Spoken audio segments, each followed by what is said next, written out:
What's up, YouTube? It's 11:13. I'm artisanmc, and you now have embarked on the hero's journey. Thank you guys for showing up today.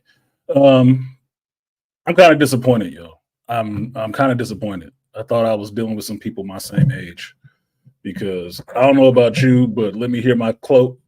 Excuse me. Let me clear my throat. Gets me hyped. That song gets me hyped up.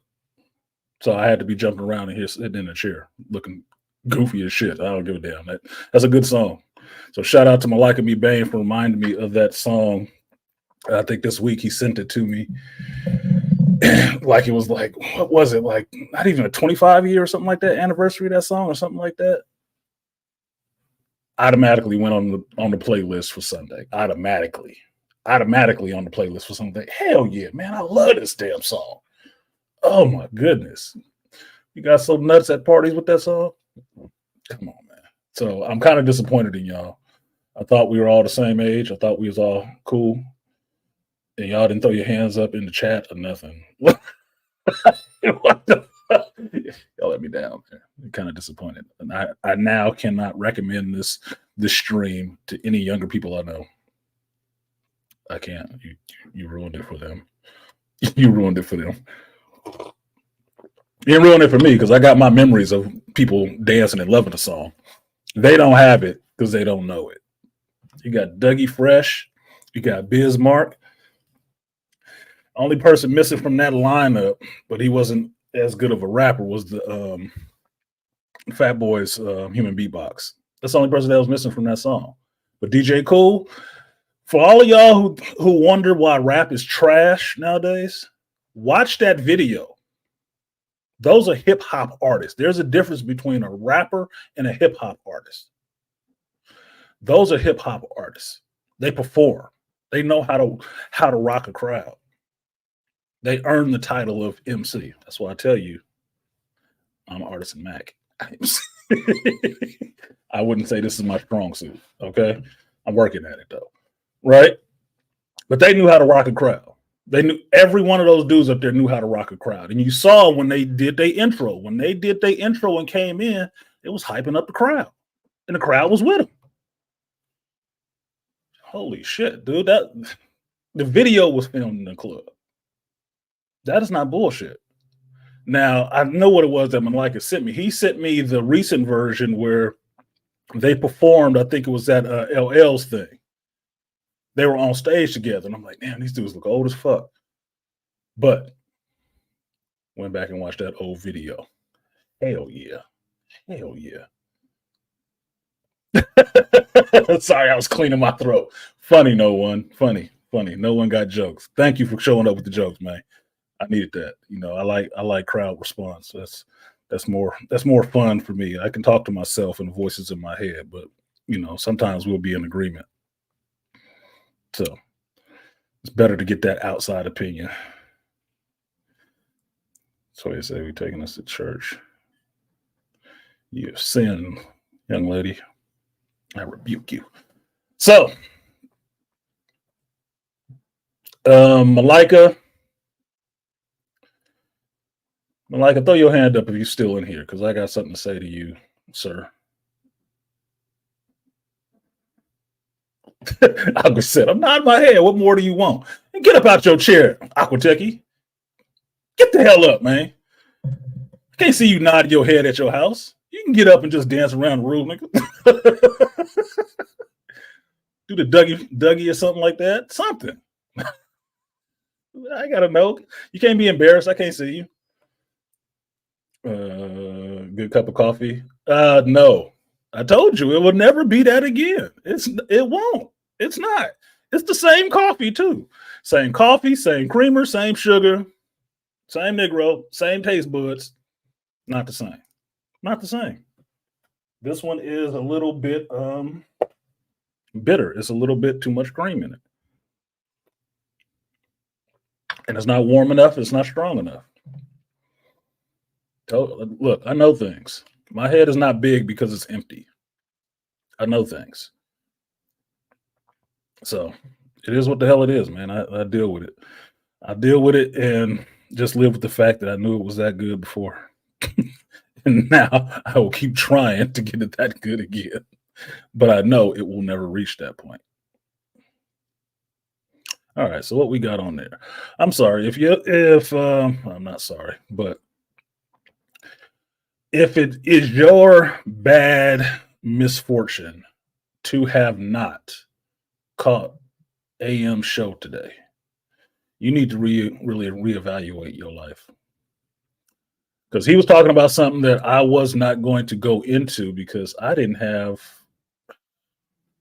had much information on it, and I really didn't want to dig into this brother's BS about this because this is just embarrassing. And that was a freshman, fresh and fit. All of a sudden, got a baby mama now, or future baby mama, and how she has released tapes of their recordings or recordings of their conversations on the phone. Which, why would you record them if you're not trying to set a brother up? And giving interviews and going on other people YouTube channels and stuff like that to slander that man and his name and say, "Oh, he done me so badly. I want the baby. I'm 28 and I want the baby." Shut the hell up. No, you don't. You really think I'm going to believe that as pretty as she is, her good goofy ass wanted that man's baby because he was the finest thing she'd ever seen? No. Because baby mean check, mean status. Why else would you be letting him bussing you raw? Which is my main thing with Fresh. I can't believe he got tripped up like that, dude. Why are you know better. You know better. And AM was just talking about it today, man. Smart people can do stupid things sometimes. I'm a pretty smart dude. I've done some dumb shit. I have. Make no mistake about it. I have, and I probably will in the future too. But less than I ever did when I was a teenager. Less than I would ever have done as youth, adolescent, right? No. His age, this, with her, man, you looking like a whole bozo right now. And she about to take that shit for everything it's worth. Everything it's worth. Now, make no mistake about it. I'm not shaming him for hooking up with her, none of that. No, I'm not even shaming him, really. I just question, why weren't you using protection, dog? Why? You know better. You got too much to lose. She ain't got nothing but gain. The scales are not balanced. Definitely not in your favor. That is a come up. Look, man. I told y'all. I did the math for my son about how much one semen is worth. I know how much one of my semen is worth. I do. One little swimmer. Out of the millions and millions. No, one. I know how much one is worth. Apparently, I'm a wealthy motherfucker. Just walking around, just swinging my nuts. I'm wealthy as shit. Apparently, according to the state of California, I know what that math looked like. I know, because I've done it. Call me weird. It is what it is. Oh, hola, chica. What's up? We got the Sally in here. What's good, Sally? She came through. I appreciate that. I really got to act right. But you know that ain't true. Like I said, U.S. citizenship too. That too, bro. Look, I didn't even know what the story was really about. I saw Fresh up there, was on Instagram. I listened to the video, said, "Is she Thai? This bitch trying to get a card." The broken English and stuff like that. It's like, oh my God, he was going overseas, just splashing, right? Oh my God. But she sound too Americanized. You about to get hit, nigga. I've heard that conversation before. She's sitting there, the clip from the audio I heard, she is sitting there planting stuff in the conversation, trying to trip him up. Was like, so what are you going to do to me about it? I'm like, what is she trying to imply? That he going to hurt her? Oh my God, dude, get off the phone. Get off the phone. Get off the phone. Don't have a conversation with her unless it's going to be face to face with a third party. Uh-uh. It sounds like a whole setup. She recording the conversation because she's trying to get shit on you. To do exactly what she's doing right now, dragging your ass out in the media and on YouTube to shame you into paying her some money because you don't want to be with her now. That's why I question. It's like, why? Why? You know this. This is what your show is about. Why the hell would you be bussing raw? Even if you was going raw, why you just leaving it in there? Letting it bake? No, bro. What are you doing? God, dude. This is like that's the only thing I can look, that's the only thing I can fucking fuss at him about. All the rest of the shit, you doing what he do. But why would you, that is dumb, dude. You know better. You know better. You talk to men about doing better. Why would you not? Do as I say, not as I do? No, do it yourself first before you start telling people to do this. This is one of the things I get on people about. It's about who you listen to, right? Who do you listen to? Because my phrase is there's water in the toilet, but do you want to drink it?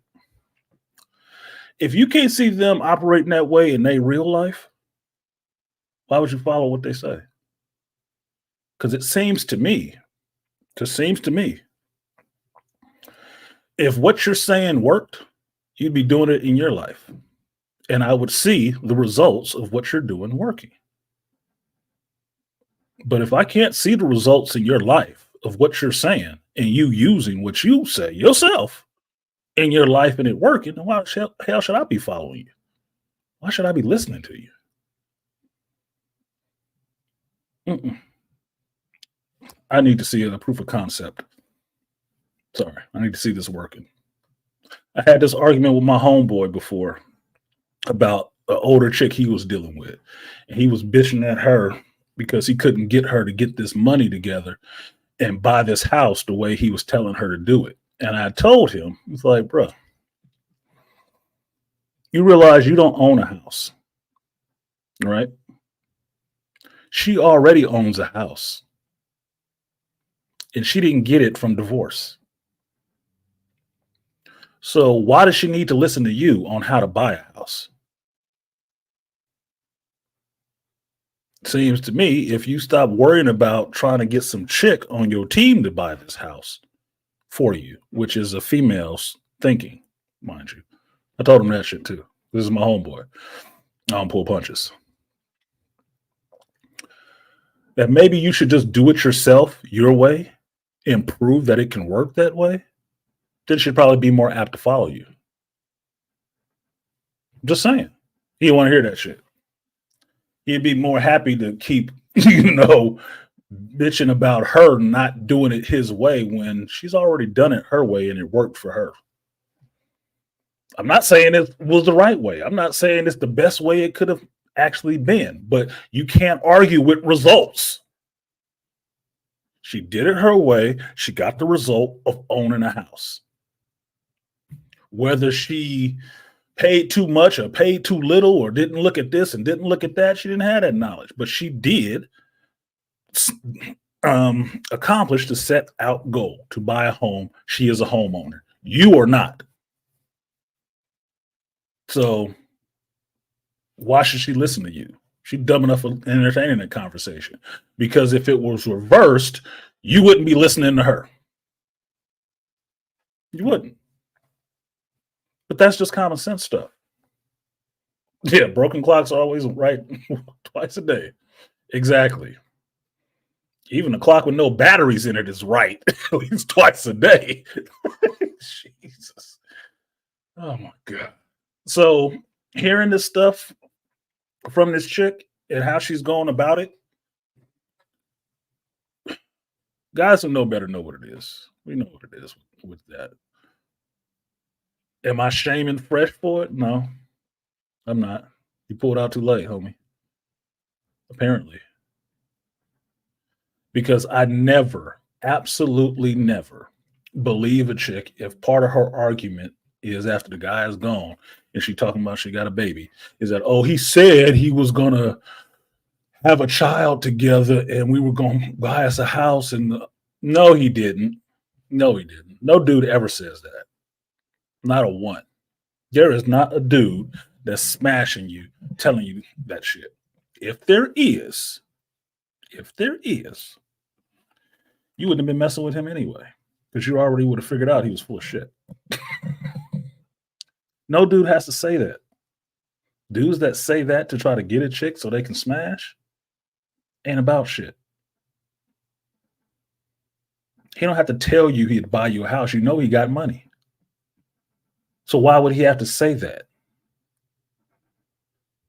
And you already letting them smash you raw dog. What do you think you holding out for? Did you think that was enabling you to get all those cash and prizes? Because that's all we're talking about. I played the game of penis and he's walking away and I'm leaving with nothing. And I don't want to leave with nothing. I want a baby and I want money and I want a house.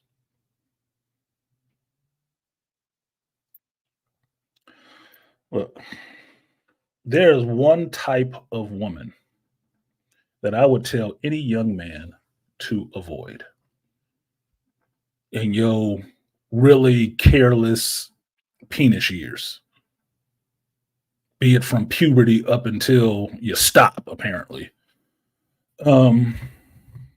The one type of woman you want to avoid is a woman that ain't got nothing going on with herself. Meaning, she don't have a job she's really dedicated to. She doesn't have anything that she's working on of higher purpose other than her physical attractiveness or being in her friend's business or just trying to have a baby. Within a certain age group, I would say between puberty, be it 8 or whatever, up until about 35 to 40, that's all they want. Why? Because babies are check makers. It's a sad fact of our reality, of our society, that is the reality. A woman with no direction will look for whatever direction the penis is squirting in. And that will give her all the rest of the stuff that she wasn't working towards getting on her own. That's why that's the first thing that come out their mouth that they're looking for. Security. Baby equals financial security. Aimless antagonist. Wow. Bars. Aimless antagonist. Aquatechy for the win on the no shit board. Aquatechy got a point. I need the point sound effect up here now so I can just go ding. Wait for Aquatechy. The rest of my shit, because I got my stuff on there. Oh yeah, this will work. This is fresh. Going raw. Everybody knows you never go full retard. Never. Never, never, never. So, Nameless antagonist. Wow. Where's Nameless? You can see that.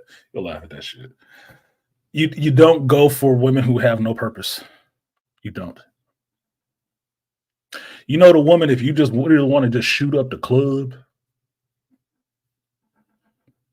if you just feel, you really just feel the need that you just want to go raw and shoot it up and see what happens, do it with the chick that is doing everything not to get pregnant. Don't want to let you hit it raw on her purpose. Maybe she's trying to be a doctor or some shit like that. God forbid a lawyer, you get fucked up that way. But look for one that's going about something. She's trying to save the whales or some shit. Something of more benefit to society as opposed to just making yourself a walking Cupid doll.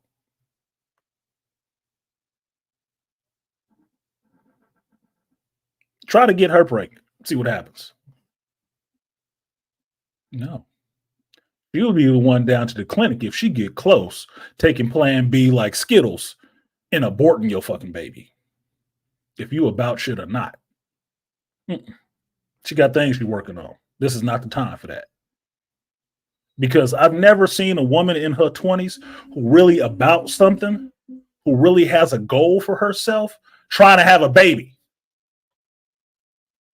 With these ridiculous stories about, no, he told me we were going to have a baby together and we were going to have a house and he was going to pay for all of this. No, the fuck he didn't. No, he didn't. You ain't got to say none of that shit to get no chick's pants at all. No. Can't tell me that.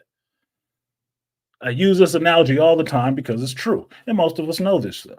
There's a line of chicks right now outside of somebody's show, somebody's regular neighborhood garage band, backstage waiting to get back there and suck off the whole team. And they ain't promised them nothing but a gummy mouth. Or access backstage. You can get backstage and be back here with the M&Ms and the bottled waters and stuff. Maybe you get to rub shoulders with some high-value people. Get the fuck out of here.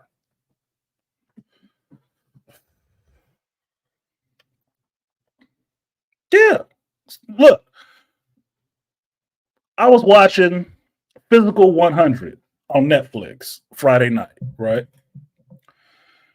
And it's in Korea. I finally got a country where it's coming from. Or at least all the people that's on there this season, because season 2 was out, are Koreans. There's a chick on there fit. Kind of cute. If you know Asian women, she's kind of cute for an Asian woman, but she fit. You know what she do? Nothing famous, nothing fabulous. She's a fucking arborist. Do y'all know what an arborist is, boys and girls? Arborist is somebody who works on trees. Yeah, so they got video of this chick scaling 30 fucking foot trees, sawing off limbs and shit. I'm like, yeah, she in shape.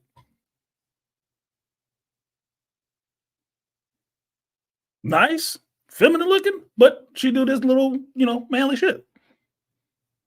You think she out there trying to get pregnant? No.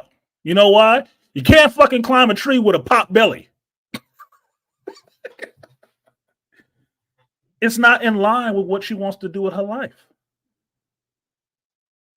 Now, eventually, there's a flip side to this. Women who are about things in their life don't look to have babies first. They look to build their nest first. That is why I told my children to look into nature. Because in nature, you build your nest first. Then you get the mate. Or you get the mate, then you build the nest. Either way, you build the nest before you build the baby.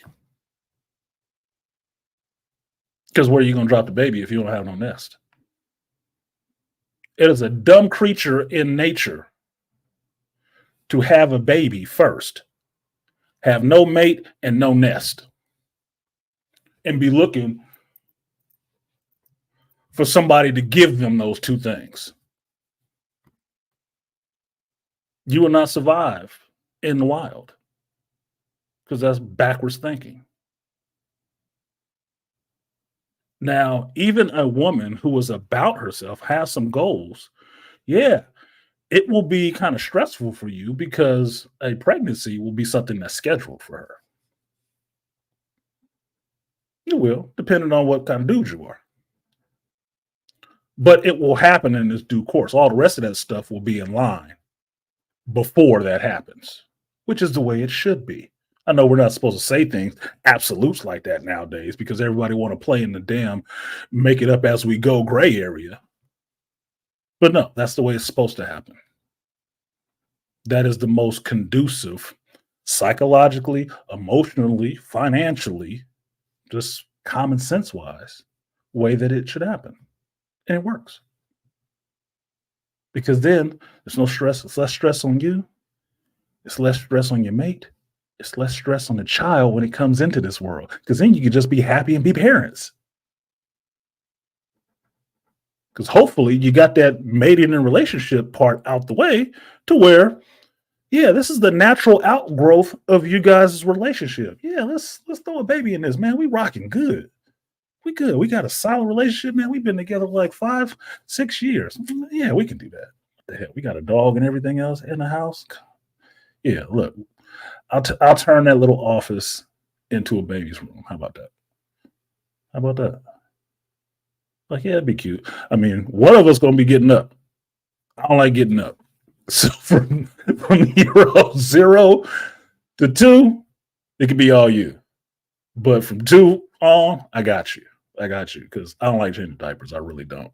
If I gotta change diapers, we need a slingshot tied to the window upstairs, because we need an upstairs and downstairs house, so I can slingshot that shit into some neighbor's yard, because I need that gone immediately. Whatever hazardous waste is in that thing needs to get out of this house immediately, vacuum sealed or whatever. It got to go. But other than that, yeah, we can do the rest of this shit. Why not? It might be fun. The fuck? And minus whale, minus the whale population.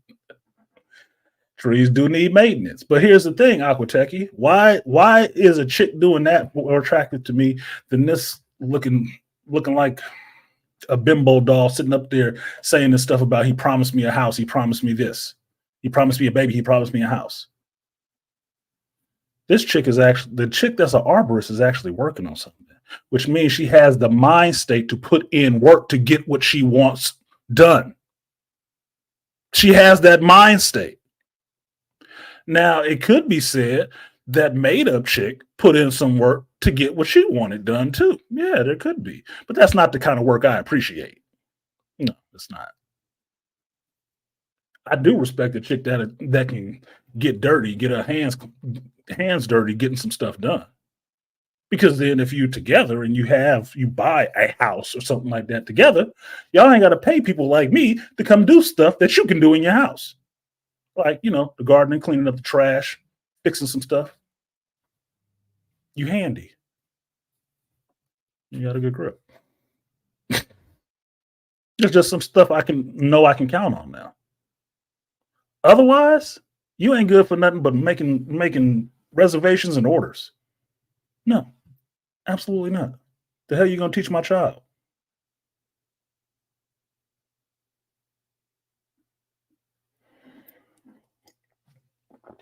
So yeah. yeah, Toya, the participation trophy of it all. Yes, the entitlement. The entitlement is her jumping on everybody's platform to say that shit. To tell everybody, oh, he didn't do this for me. So fucking what? What were you entitled to? The squirting in. That was it. That was your relationship. Don't tell me he promised you more than that. Come on, man. He probably didn't even promise you that. That is an outgrowth of him being attracted and you saying, nah, I'll give him some. I don't want to use a condom. No, you don't have to use a condom with me. Bullshit. That means you use 2. That's what I learned. I don't know why Fresh didn't, but that's what I learned. If a chick tells you she don't want to use a condom, you don't have to use a condom with her, you use 2. Because that is probably the person you don't need to be fucking with. She's looking for a happy accident. She's looking for that. She sized you up as a mark, and she's just waiting for you to check the box. It's not a trap if you walk right into it, dude. So I hold her accountable just like I hold him accountable. He is responsible for where his Johnson goes, for the stall he decides to park in. And if he got an oil leak, his responsibility to fix that so it's not leaking. So I'm glad AM touched on that situation, because he could do it better than me, and I didn't even want to. I really didn't want to. I was looking at that like, God damn, bro, you cannot do something this stupid. But we're men. Below a certain age, our hormones will always win out. In common sense, be damned.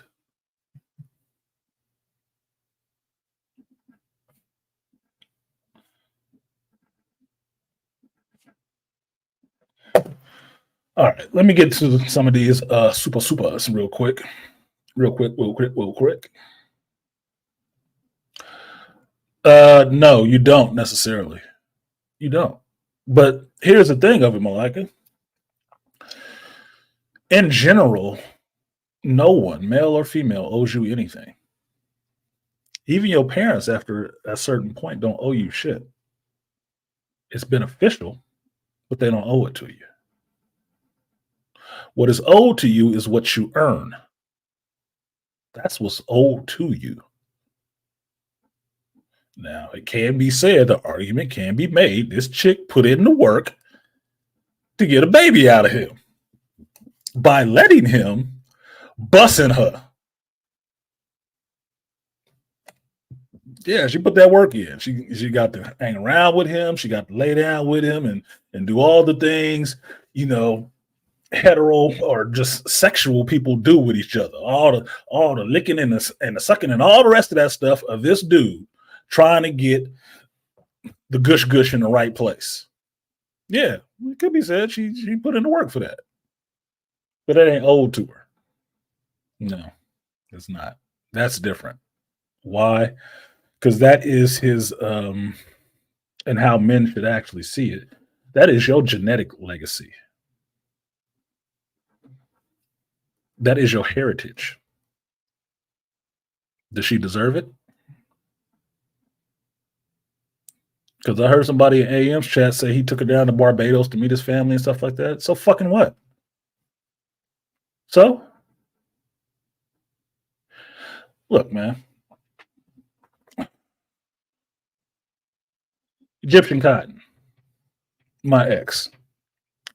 She went and met my mother and my brother's girl and my brother's homeboy. Well, what did I tell her when we went there? We went there like, I think it was for Easter or some shit like that. Why did we go? Because my mother was having something at her house. She invited me and I was showing up. But it so happened that at this time, I'm dating this chick who didn't have anywhere to go. And so she wouldn't be freaking the hell out thinking I was somewhere fucking around with somebody else. I invited her with me so I didn't have to hear that fucking argument or that conversation about, oh, what'd you do? Bruh. I'm a pretty loyal dude.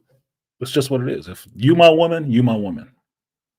I only need one hole for now. I'm older now. I only need one hole, dude. That's about it. But so she wouldn't be all conflicted, feeling all fucked up about it, I invited her to come with me to meet my mother. Did I want her to meet my mother? No, not necessarily. I didn't think the relationship was going there. She's beautiful, but I didn't think the relationship was going that great. But what I told her when we went caused another argument, regardless. Why? Because I told her, yeah, you're going to go meet my mother, but it doesn't mean what you think it means. It doesn't mean this. Oh, what are you saying? I'm just saying it's the situation. This is the situation. We're together. I don't want you sitting by yourself being miserable all fucking day. You can come with me. We're going up there to my mom's house, have Easter. You'll probably meet my brother and all the rest of the shit, right?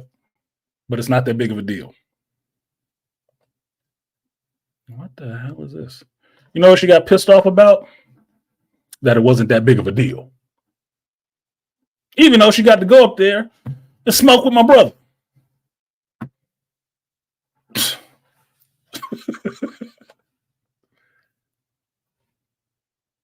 No.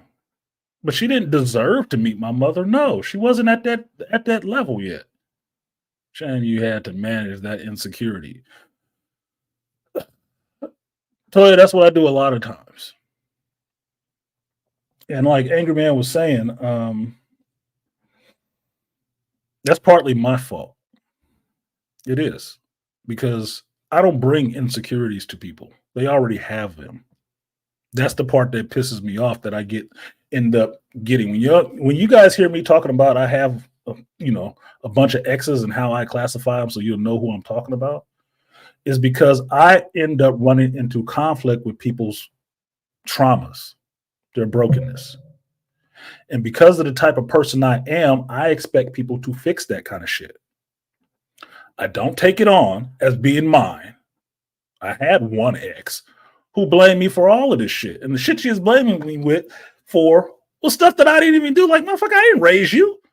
That's not me. I'm not the person who did that to you. So I don't believe I need to take the slings and the arrows for it either. But who you do need to talk to is a therapist, because they get paid to deal with this shit. I am not. Why do I take that position? Because I know I've been to therapy. And I know it is unfair of me to burden somebody in a relationship with that kind of developmental trauma, that kind of relationship baggage that this person is not responsible for. That is my job. That is my cross to bear.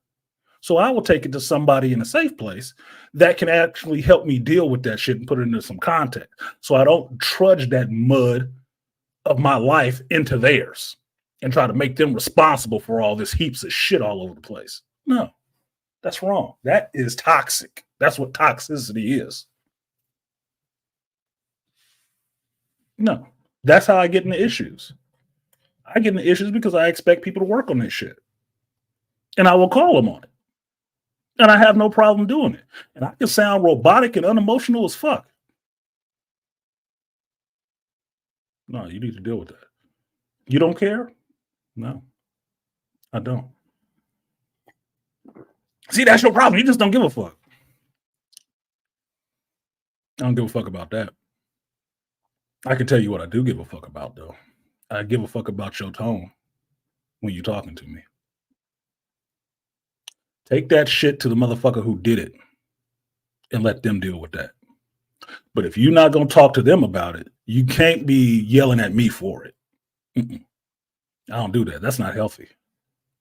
And I'm trying to have a healthy relationship with your broken ass, because I'm broken in my ways too, but I'm not doing that shit to you. That causes problems because a lot of people want the easy mark, the safe place to land. And I'm a pretty nice guy to women, especially. I'm a pretty nice dude because I like women. But I am not no pushover. When you brush up against them sides of the pyramid, you find out this motherfucker is solid right here. Yes. This is not the boulder you're going to be pushing over Sisyphus. You can forget that shit. Mm-mm. Some things I can bend on. Some things are not moving. And one of those that is not moving, you are not going to burden me with your bullshit from other people, other dudes that did you wrong, your mama, the daddy that wasn't there, none of that shit. Mm-mm. You're not gonna make me pay for that shit. No. You're gonna take that shit to somebody who can actually deal with it. Because make no mistake about it, I might try to help them deal with it a little bit. But like I told you guys, I call myself an amateur psychologist because I don't have my doctorate. So it is not a profession for me, which means I shouldn't be doing this if I'm not getting paid for it. Because what the fuck did I do to learn all this stuff? I paid for it. You will not get it for free. I'll ration it, help in some kind of little way. But I understand most of this stuff, part of your hero's journey is learning your own mistakes, learning from it. Now, I can give you some direction, but if you don't want to take that shit, find somebody you do want to listen to, since it's obviously not me.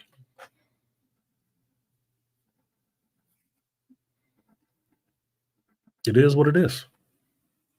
I can't do all that work. Can't.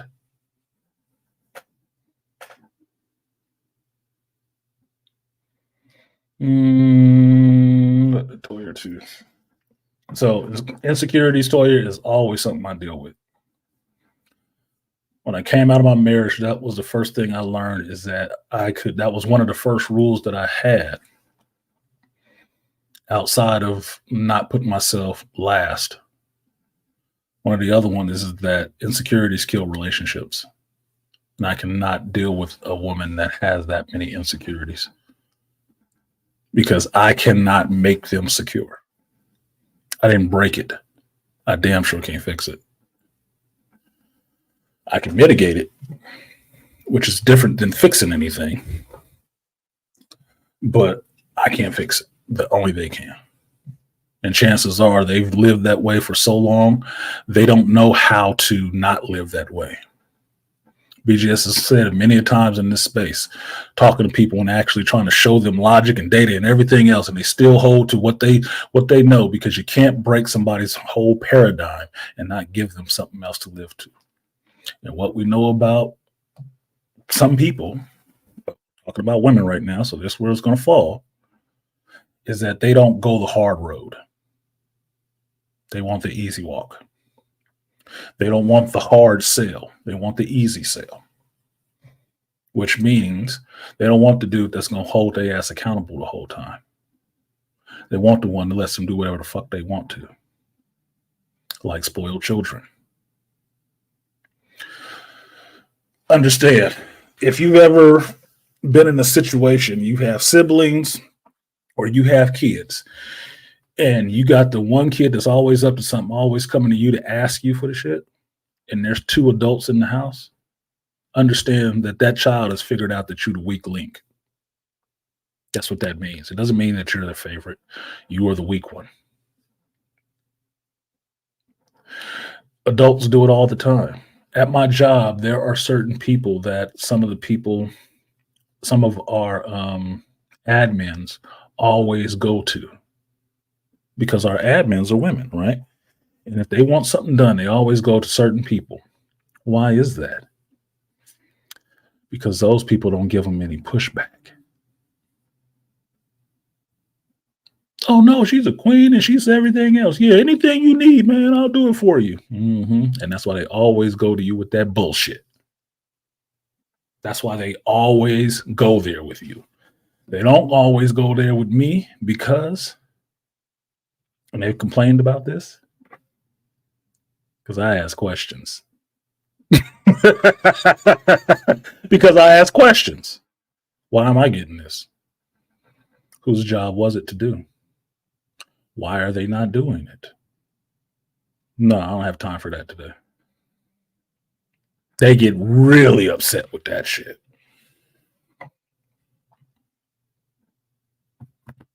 Easy marks. Yeah, never let anybody put their insecurities on you. Yeah, I told it a different way than Patrice, right? This is why I do love the manosphere, understanding that what I was learning at the time I was learning it, I thought at the time I was learning it was just alien to me. Until coming to the manosphere and being able to connect with brothers all across this damn country, and seeing that all of us around the same time were having the same experiences, coming to the same realizations, it was understanding that, yeah, this is more of a global problem than a just me problem. My thing was, I said, what I've told women before, I think one of them is in chat still, can actually testify to this. Don't try to put that jacket on me because it won't fit. And basically what it is a set of clothes that they have for any dude that they with. And it's all the insecurities and all the traumas or misdeeds or the failures of other men. And any guy that they're with, they want to put that on him. Here, put this on. And this is you now, because they only see you as playing a role. That's why all men are disposable and interchangeable. I'm smart enough to know better. It's like, no, that's not me. Nope, this shit does not fit. And don't try to put this on me. I got my own jacket. Thank you. I can't wear that. Nope. Mm-mm. because that's the maternal part. To always want to try to dress you up as what they like or what they used to. Put on this jacket of abusive, shit talking, and non-attentive man. Here, wear this. Now I can act like that with you because I feel more comfortable because now I see you as what I've always seen everybody else as. That's what I'm used to. I don't know how to see you as you are. I can only relate to you in a context that I'm comfortable with, and it has to be from the fucked up past that I've had. Got to be that way. Otherwise, I can't deal with you. No, I don't wear them jackets. And I make them have to do that brain work, and that shit is stressful to them. The one that met my mother, that was her biggest thing with me. I would not conform. Because as Kevin had said, and I told her this shit, that's why she hated fucking Kevin. She hated fucking Kevin. She hated two things, hearing about Kevin and hearing the term modern woman. She hated that shit. Why? Because she had got by on pretty privilege her whole fucking life. And it wasn't until she tried the baby route that it didn't work anymore. Because now she had this kid. And she wanted a baby. And she got it from the dude she got it from. And gave him hell. And got mad at me because I wouldn't join in on doing that shit with her. Whole fucking argument. Because I didn't even want to read the court documents. This is not my business, and I don't give a shit. That boy need to see his father, and you all need to stop beefing over this shit. Let him go see his daddy. But they don't do, who gives a fuck? You don't want to be with them, so whatever they doing at their house is what they doing at their house. That's not yours to manage. You trying to control somebody else's home. But he damn sure can't be over here telling me I'm not going to be laying up in this bed and getting topped off. No. Man, let that man do what he's doing with his kid and mind your business until your child comes back to your house. What the hell? No, argument. You sound like you're on his side. I'm on men's side. And I'm on the side of what's right. And what's right is not having strangers involved in your personal matters. Shout out to Fresh. Sorry, bro.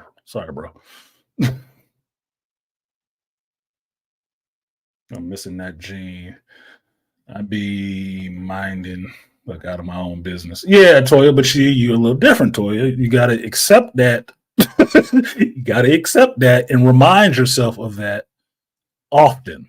When you find yourself in in non-alignment with some things that happen nowadays with women or with some men, you got to understand, wait a minute, but I'm a little bit different. Gotcha. Because my problem is at times I'll forget that I'm different because I try to work with people, but it doesn't always work because I don't see things the same way. But I can get fixated on trying to make things work so much because I am that kind of person that I forget I am different. And this shit is just not going to work. And that's the times I had to pull myself aside and say, look, man, this is just how it's going to be. Okay? You know, you're trying to be a good dude and all the rest of this, but this is just the natural state of this thing.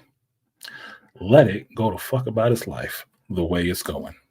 It is not your job to fix it. That's when I have to remember what my cousin told me. Leave him how you found him.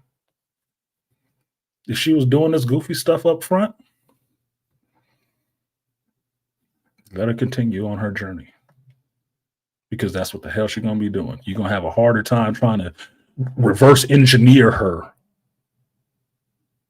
where she's going to resist it. Everybody around her is going to resist it. And all be pointing the finger and hating your ass. Than if you find somebody who's actually in line with you and y'all can walk together. She'll find somebody. She will. Because an open vagina will always be filled. But will that person be the caliber of you? That's the question. Or will you be the caliber of that person? Might not. We all different. That's a key word meaning of minding your own business. Yeah, no shit. What up, Donnie Mac? Donnie Ming make a Mac?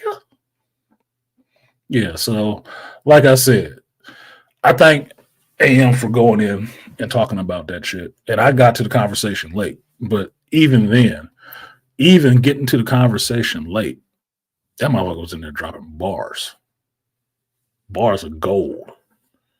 So I put in his chat, I was like, you need to start handing out baskets by the like button so people can carry all these jewels you're dropping, because he was dropping some straight jewels. And I love when he does that because he shows the acumen this brother has. Because you can look at all of that shit, the statues, the curse, the beard, the hair, the cigars, all of that shit, and think, oh, this is just a dumb nigga right here. You are sorely mistaken. That is not a dumb nigga. Obviously, you look at people and don't listen to what's coming out of their mouth. That motherfucker got bars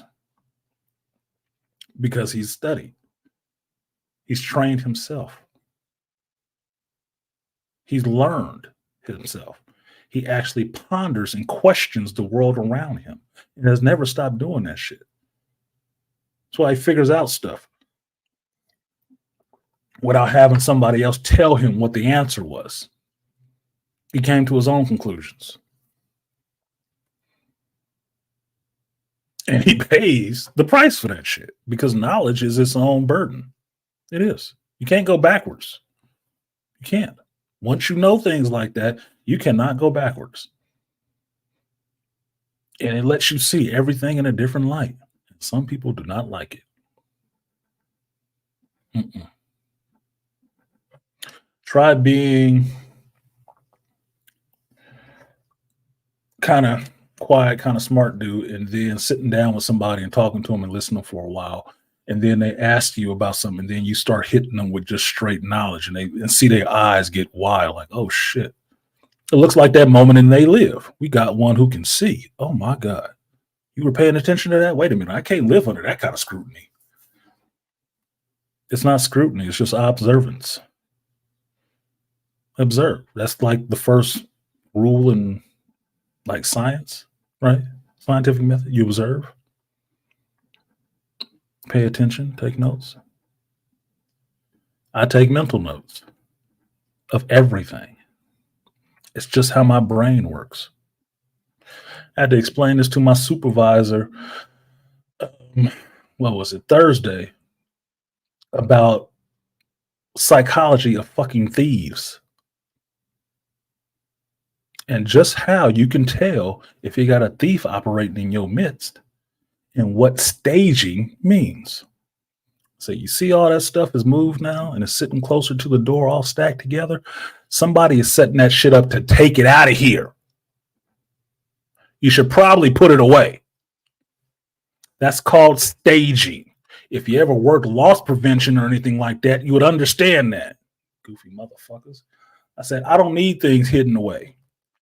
I leave my shit out in the open because every time I pass by, I take a mental tally of all of it and remember the way it looks and all of that shit every fucking time.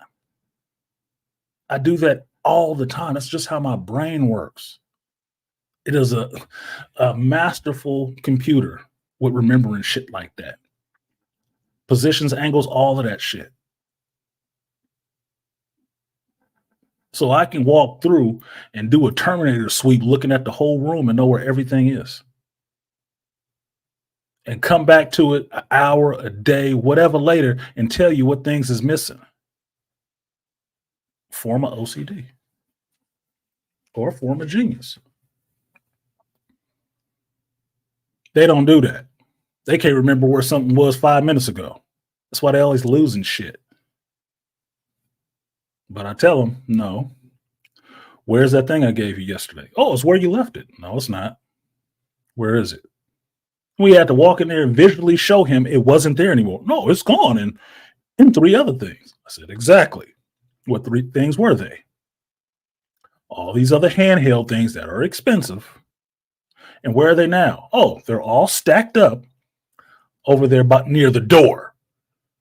Somebody is setting this shit up to take it out of here. The first step was moving it so it's out of your visual inspection area. Get it out of sight, maybe it's out of mind. The next step is completely gone, and you never noticed it because you never noticed it when it was moved.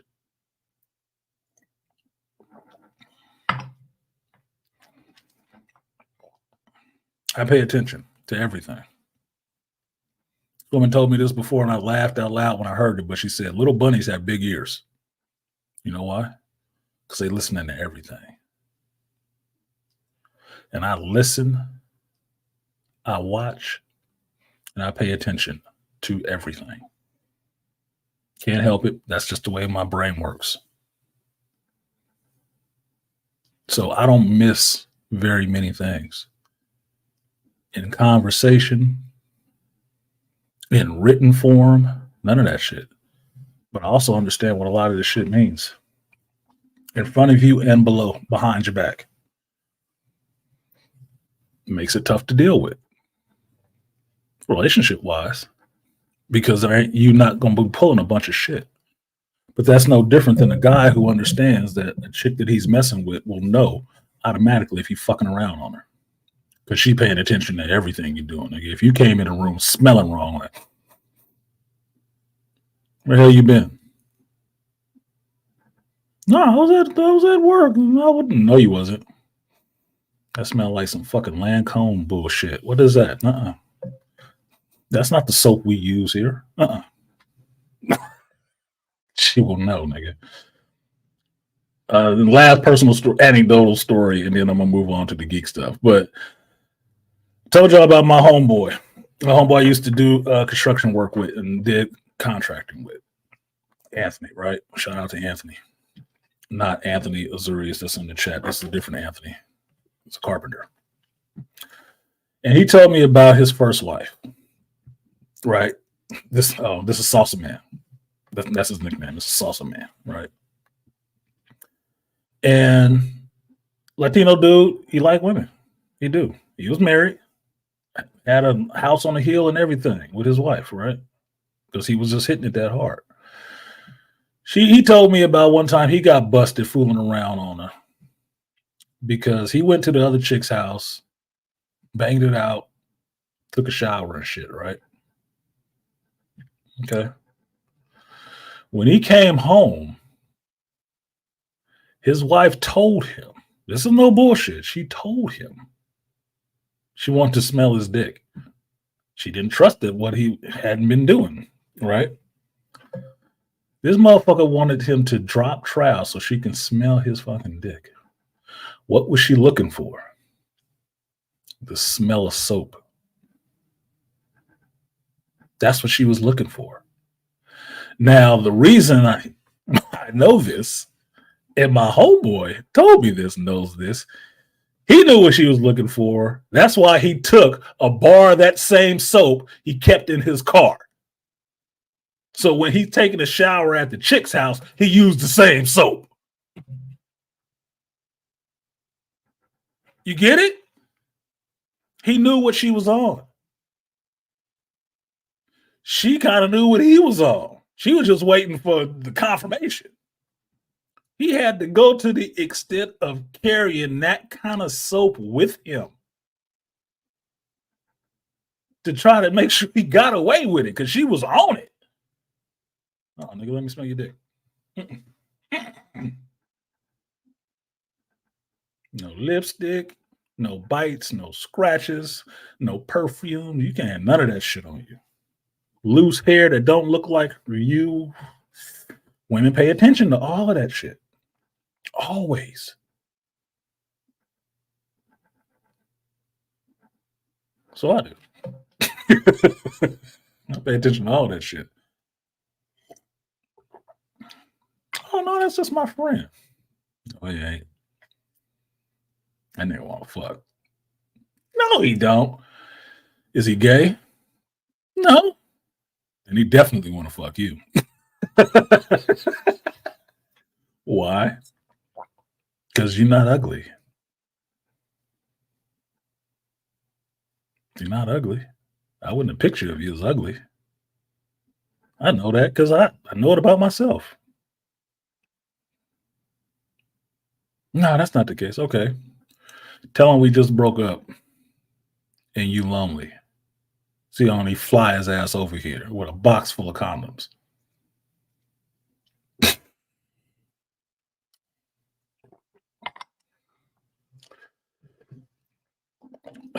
You know what it is, Toya. She wanted that confirmation to prove to him that she caught him.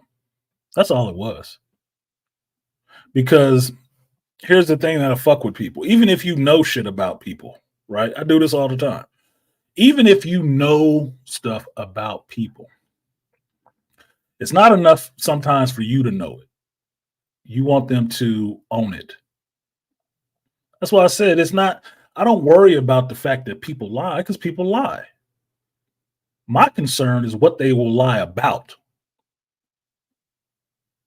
Right? What would they lie about and what are they trying to gain from that lie? Because that's all it is. It's to gain something. It's in service of something. So yeah, people lie. Oh well. Well, what would they lie about? Would they lie to spare your feelings? Or would they lie to deceive you? To get away with something that they know they should be caught for? To make you doubt your own reality or your own rational mind? Sometimes you got to see if they're going to admit that shit, if they're going to be bold enough to actually stand on that shit. Because then the question is, if you're bold enough to admit that what you were lying about, why didn't you just tell the truth? That makes you a fucking coward. That's more reprehensible to me. You ain't got the courage of your own convictions then. If you want to do that shit and that's why you did it, then why didn't you just own it? Just be you. I'm just looking for people to be 100. You could be a 100 asshole. You could be a 100 saint. Either way, just be 100 at it. I just want it either way. I can deal with it either way. My thing is, if you get to the point like you have to ask yourself some important questions, yeah, you should. She didn't even, yeah. She wanted it. She knew what she wanted. That's why they still end up divorced. She knew. She knew. She just wanted to catch him at it and get him to admit that he did it. It don't matter. It don't matter if he admitted it or not. She walked out the door.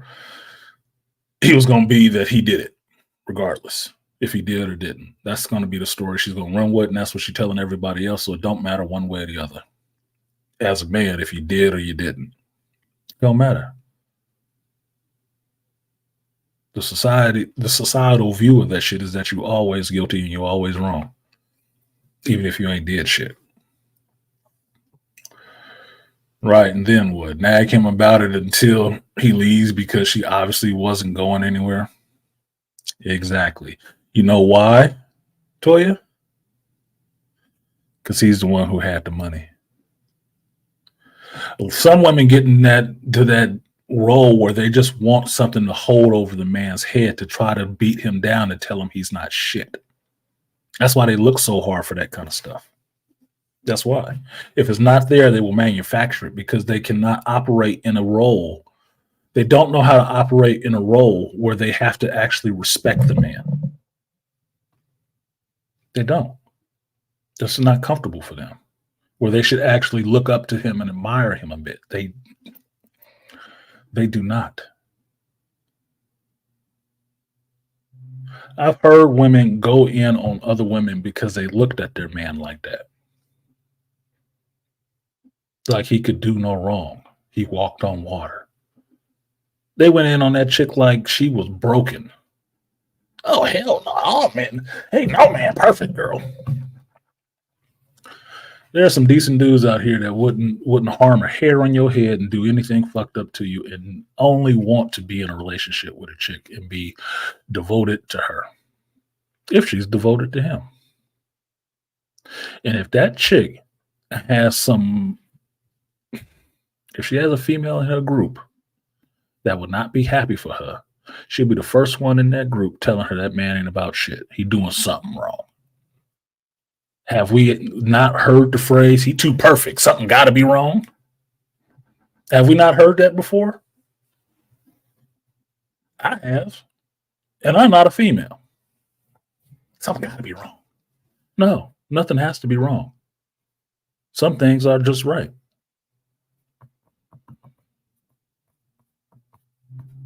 It's not a lie when your bills are paid. They're just paid.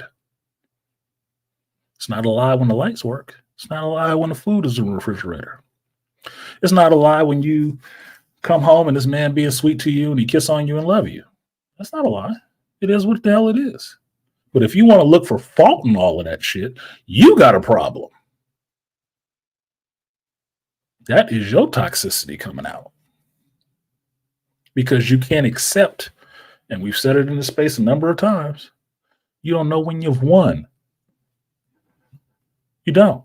You'll fuck it up because you don't know how to deal with it when there's nothing to be bitching about. When there is no drama, there is nothing wrong. Everything is running the way it's supposed to run. You will throw a monkey wrench in it yourself just to fuck it up to have something to complain about. So you feel like you're being in alignment with your girlfriends. The dysfunctional ones.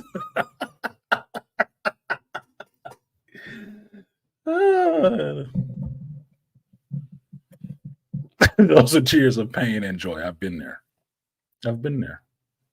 I've been in a whole relationship and watched the chick destroy stained glass windows because she thought something should have been wrong. Because her girlfriends thought something should have been wrong. Why are you listening to this bitch with no man? Why are you listening? She can't even keep a relationship. Why are you listening to her? There is water in the toilet, but do you want to drink it? She chose to drink it. Then you get the shits. You get the shits. Mm-hmm. Well, human beings are some funny motherfuckers sometimes. Anyway, let me get to these cash apps. I appreciate the people's support, and I was looking for 15 contributors to the show. And I know they showed up for the geek stuff, and I didn't get to that soon enough for them, so some of them left. Patience, my good friend. I'm only doing 2 hours on this shit anyway. But it's called the hero's journey, not show up and get what you want right off the bat. I am not a animated person.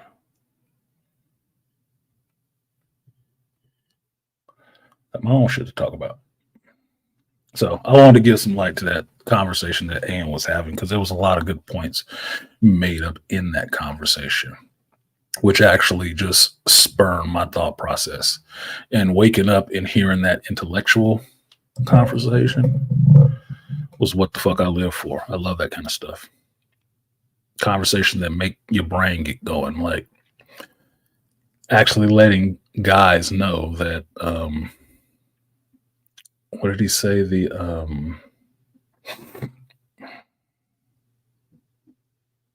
androgyny test. I never called it that. Like I said, coming to the space, you learn how different people process the same thing. I never called it an androgyny test. That was just one of the litmus one of the litmus tests I use with figuring out what type of female I'm dealing with and what kind of relationship I can have with this female. If I can't deal with her and just have a conversation with her, with sex being removed from the table, then all we can be good for is a sexual relationship. That's how you figure it out. She don't understand what the hell I'm talking about or has no other thoughts outside of that. Like, you think about some weird shit. You think too much. And this is why you get the men you get. Because you like men who don't think. They just shoot up the club and leave you to deal with it. I like women I can deal with on more levels than just sexual. Sexual is the easiest part. To me, that's the easiest part. That's why I remove it from the table first. It is. Fuck it. That will happen with anybody. You spend enough time together, eventually y'all going to end up having sex. As long as you know that, sex should never be an issue. So, in the meantime, can you have a conversation with her? What is the nature of the conversation can you have with her? How deep can the conversation go? How does her brain work? How does she process information? What influences her in her thought process?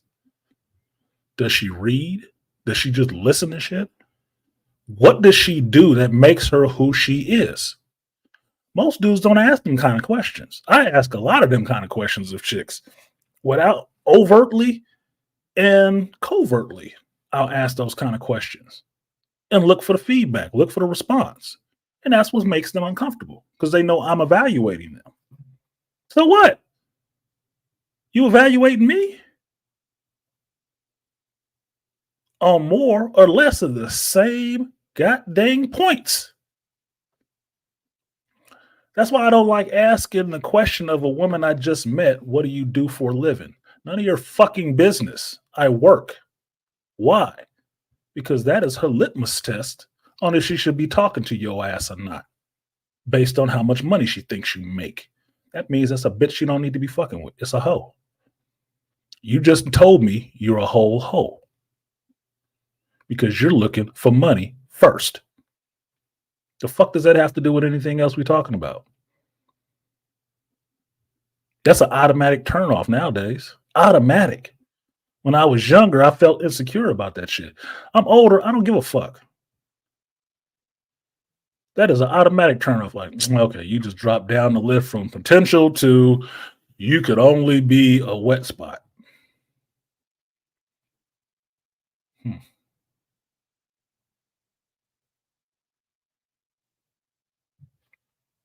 Automatically. If I ask you something about current events and you don't know, then you don't pay attention to the news. What's the last book you read? Oh, okay. Maybe she read a book, maybe she didn't. That's a test right there. What was the book? Oh, it was this book. Okay, what was it about? If you were trying to pitch me this book, what should I know about this book that made you want to read it? Where'd you hear about this book? There's a bunch. Questions are endless. And talking and having a conversation like, human to human with this person will get you to finding a lot of the information that you actually want to know. It will. It'll tell you a lot more that would make your penis crawl up inside of itself when it heard all that information. Like, oh man, I don't even want to. Oh, she was reading that feminist literature. Holy shit! Let me get the hell out of here. Yeah. It don't make you Johnson hard. No. But it's more rules of the road to let you know who the heck it is you're dealing with. Then, man, she got them big titties. Got them big old bitties. Look at them thighs. Look at that age. Look at that face. Got the wavy hair and the light eyes. Oh, I just gotta have her.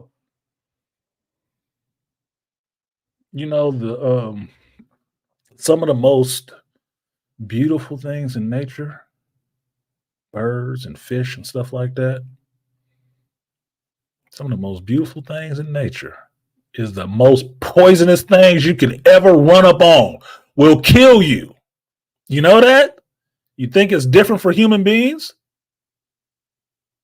We're part of the natural world. We are animals in some ways. So if you want to prove you're not, try not to rely just on your baser instincts to pick people. Just a rule of thumb. Because that pretty shit could be the most deadliest thing for you. And the ex that met my mother, she was dangerous for me. She was pretty as all hell. Make no mistake about it. I told y'all, that was the closest to a 10 I've ever had. She's like a 9, solid, nigga. That motherfucker would have had me in jail. She would have. Because the toxicity that came out of her brought up something in me that I was not comfortable with. Oh, no, nigga. Oh, no. That would have me all kinds of fucked up. No. I had to get away from my own sanity. Didn't mean I didn't like her. Didn't mean certain parts wasn't cool. It just brought out too much of my dark side. That was not okay. That was not okay. She had me in a whole world of hurt. And I knew that. I saw it. Like, nope. I got to get away. I got to get away to save myself because I am not going to be that dude.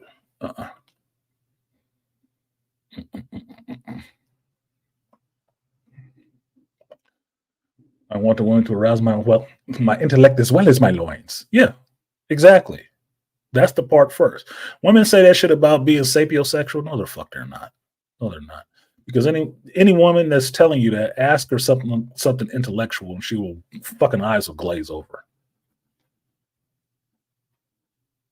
And it's like people to talk to them or listen to them. Rodin's the thinker comes to mind. If a man doesn't do that, run.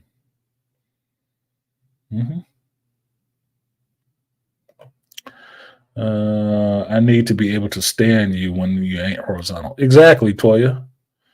This same friend who told me about the ex-wife smelling as Johnson, he was the one who told me that. Sooner or later, you're going to have to talk to her.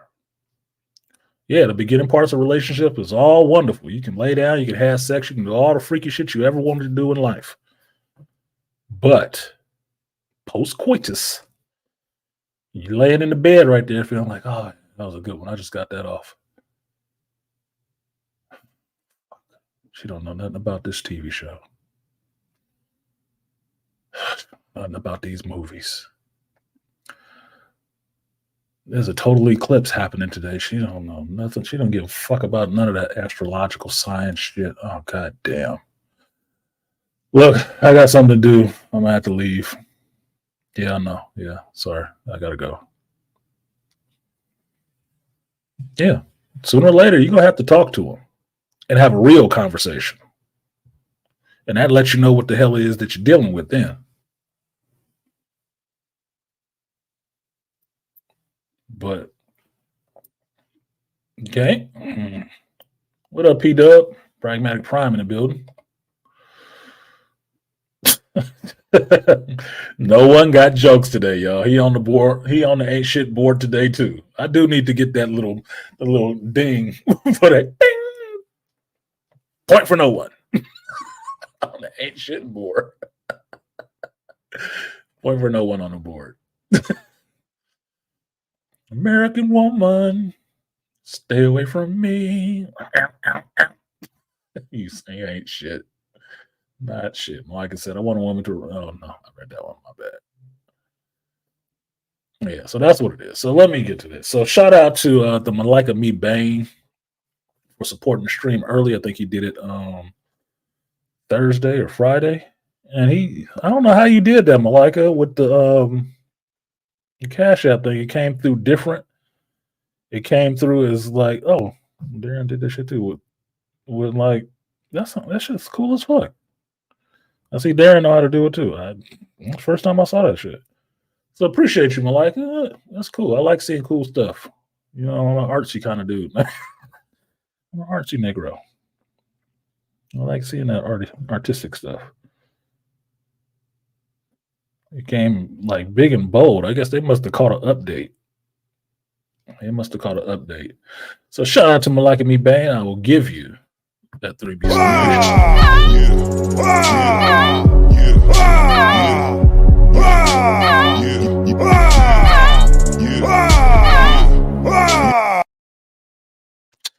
And if Malika is still here listening, he is. I just saw him in the chat. So Malika, I'm gonna tell you this, and it might make you upset, but it is what it is, homie. I did not send this video to you to observe for one reason and one reason only. Because I wanted your ass to be surprised. I did. Like, understand I do certain things, not to Malika, just to the general audience. I do certain things because I'm inspired by different things, right? I work on inspiration a lot of time. Different people can be muses for different things, right? Malika gave me the title of this show, in a sense, because we always talk about this. We always talk about the hero's journey. And when I was thinking of something to change on the show, that was the thing that kept coming up. Because I told Malika before, when I had the comic shop, if it wasn't already named stand up and I was trying to get that community to come back around that shop, I would have changed the name to something else. And the hero's journey was a good name for a fucking comic shop to me. It was. Because what are you selling in there? You're selling the hero's journey. Every time you come in there every week to pick up some books, you're reading a different hero's journey. You're taking that trip every week. That character is taking that trip every month. And you're along for the ride. And I love the name of that. So I want to own that shit a little bit. So when I finally got my new intro together, I sent it to two people to evaluate it for me. One artistically and one on the geek guy side, right? So shout out to Sally. I don't know if she's still in here or not, but that's so, man. That's so, right?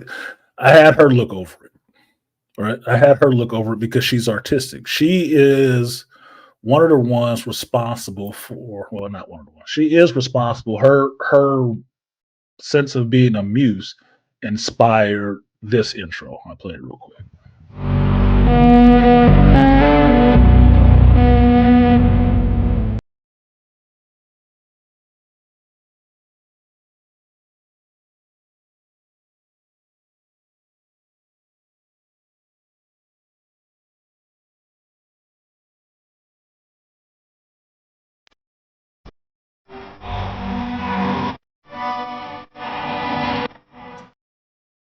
Actually, I'm wrong. That's not the right intro. Oh, bad. The original PMDM intro is what she helped me do. That was the one that she helped me do. Got her input on it. And I really liked that intro. Right. So when I went to make this new intro, I wanted some of that energy on it. I wanted some of that insight on it.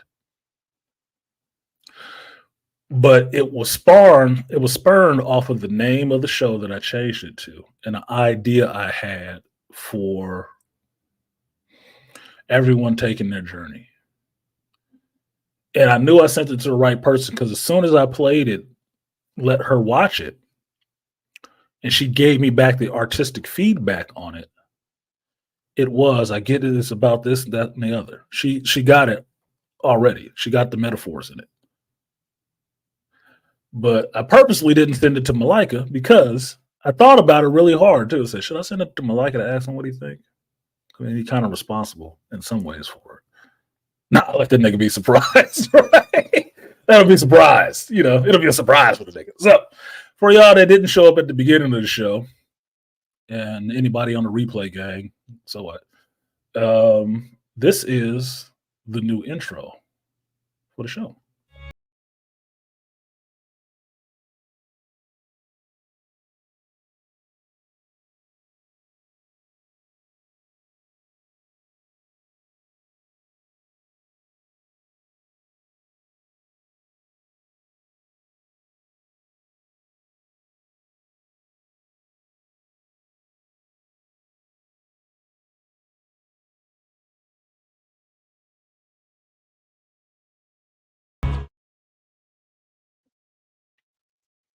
That's the new intro for the show.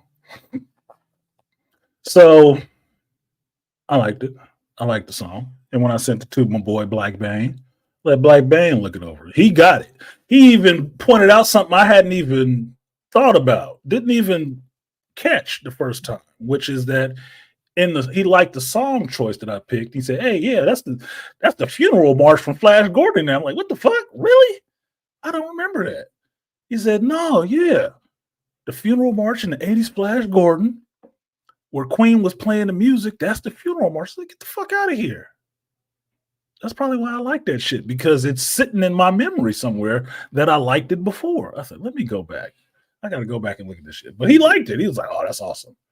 I'm looking for the technical part because I'm looking at all the technical parts of it, like the fades and the transitions and did the clips, stutter, sputter. I'm looking for that shit. But he gave me, nah, that's fire. I like that song. I didn't tell him whose song it was. I didn't tell him. Because as soon as I told him, if I told him whose song it was, that motherfucker lose his shit.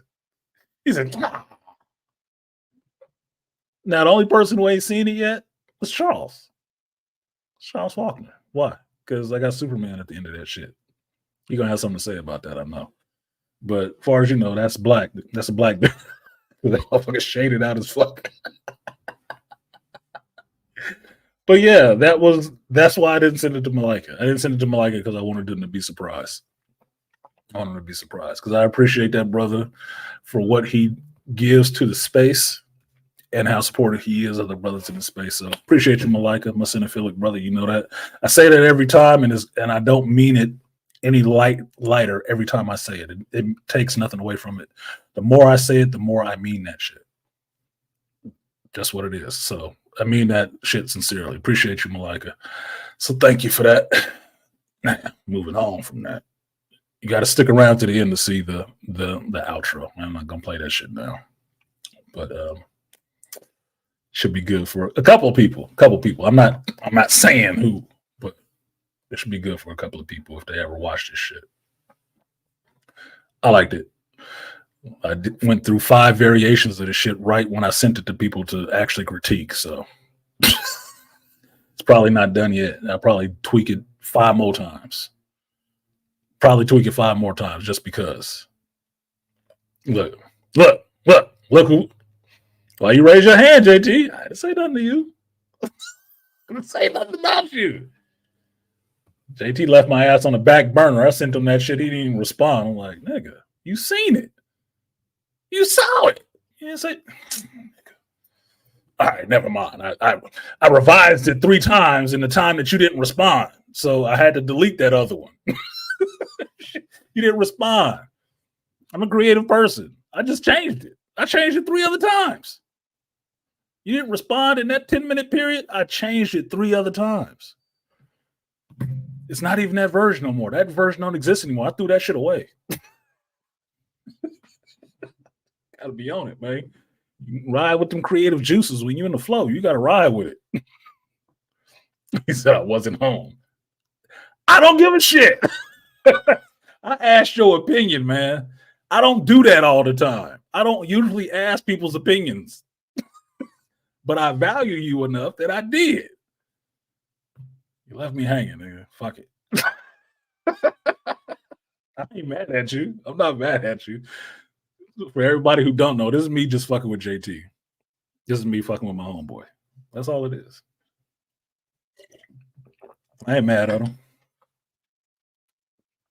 Couldn't tease him if I was mad at him. I'm sitting here laughing. I don't mean that shit. Yeah, you know what I mean, man. I'm a perfectionist. Some things. I'm a perfectionist. I couldn't wait for no call and response from your ass. I had to keep moving, man. Keep moving. So I did what I did. Yeah, don't tell anybody. I'm supposed to be an asshole, Malika. I'm supposed to be an asshole. So don't tell anybody I'm kind at all. I said that to Black Bang yesterday.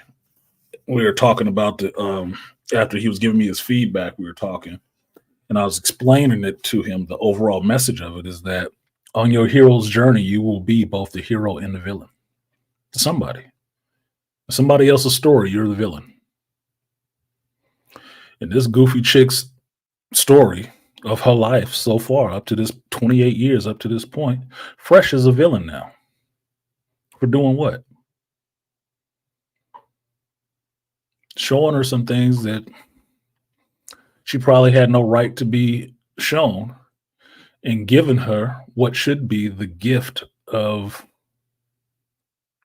I almost don't want to say any woman, but I'm just saying, giving her something that should be a gift. And she's turning it into a reason to demonize that man and profit from it.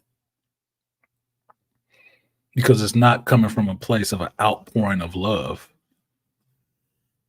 No. It's coming from a place where I'm entitled to something because you did this. And I'm going to make sure I get everybody else on board with making you give me what the hell I'm entitled to. I won't be ignored, Fresh.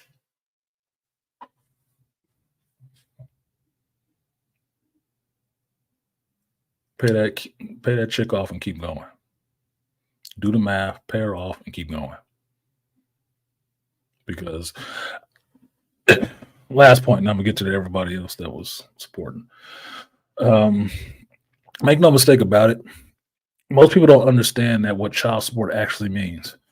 What child support actually means, if you put a man or something like that on child support that you're not with and don't want to be with you and don't want to have a child, that means the state has decided this amount of money is what replaces him, which means he don't have to have any contact with you whatsoever. All you need is a Zelle or a Cash App every month in the specified amount, and that's fuck you and that child. He don't have to see the kid. He don't have to do shit. What you get to hold and hug is a damn check. No relationship, no good feelings, no, hey, maybe you can come over and take us out for ice cream. Fuck you and that kid.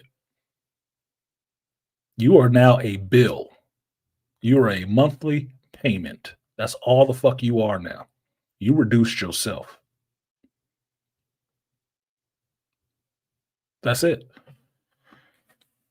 But child support does not mean you have to have any relationship with either one of them at all. None. It's like buying a fucking car. You got to pay these installments for 5 years. And then you're free and clear. Well, on the kid, you got to pay these installment payments for 18 years. And then you're all good. That's all that means. So for men of means, men who have or can have millions, write that bitch a check and say goodbye to both of them. And if the kid want to be upset about that shit later on, they can find you after they turn 21. And y'all can sit down and have a conversation with it. And I'm sure the conversation will go pretty much like Eddie Griffith's conversation did on The Chronic. Why don't you tell the kid, mama, you was a hoe, you was weekend pussy, you tried to keep the nigga, and that's why I didn't hear. It didn't work out.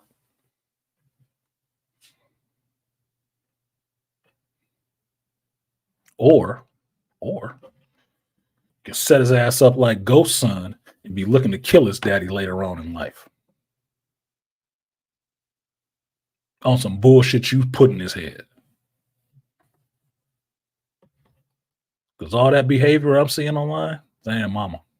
She don't deserve to have a child. She don't.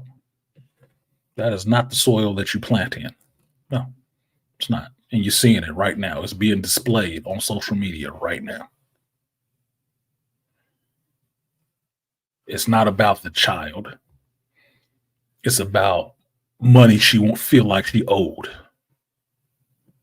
The child is the last thing on that list. Nobody gives a fuck about that damn kid.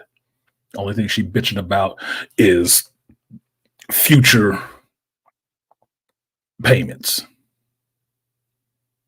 Things that she wanted for her life revolving around money. And who should be giving it to her. Anyway, let me alienate the rest of my fans. Next one goes out to Aquatechy. Appreciate you, Aquatechy, for supporting the stream today. What did Aquatechy say? Aquatechy said nothing. It's okay. Appreciate you, Aquatechy. I will give you, excuse me, that 3B slow.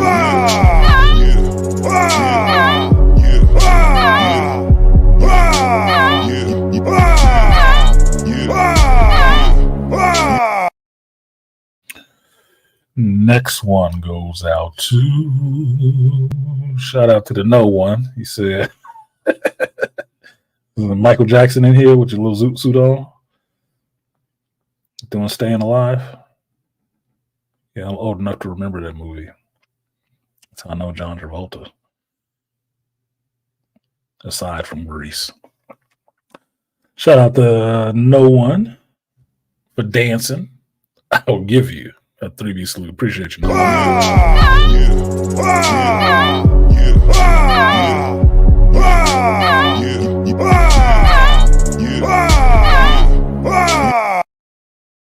And like this brother always does, shout out to the No One for saying, Maestro, please.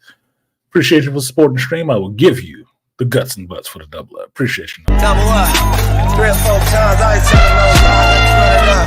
Never let a hard time on the was.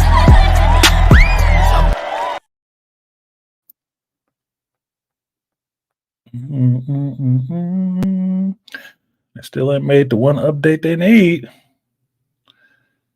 Make your last comment the first comment the next time you want to do it.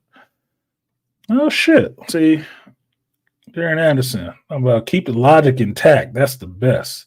Appreciate you, Darren. And I like this. Like his highlighter said, big ups. Well, I gotta, obviously I ain't donated to somebody in a minute. I gotta figure out what the hell that is so I can make sure I'm doing that. I like that. That shit is actually cool. That is pretty goddamn cool.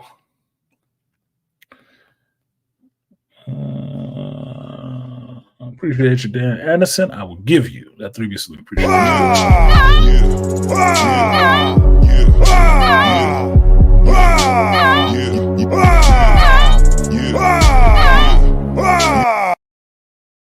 All right, now that we cleared all the suckers out,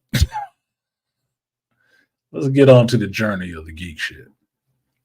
Because this is called the hero's journey, not as the get it how you get it. You want to talk about the shit I wanted to hear, so I left. I want to hear this shit about relationships. Too fucking bad, and I get it's my show. On your show, you would do it your way. And I rolled with what actually inspired me at the moment. Because I can tell you this. On Patreon, I already put up my review of episodes 10 and 11 of The Bad Batch. That shit was not inspiring.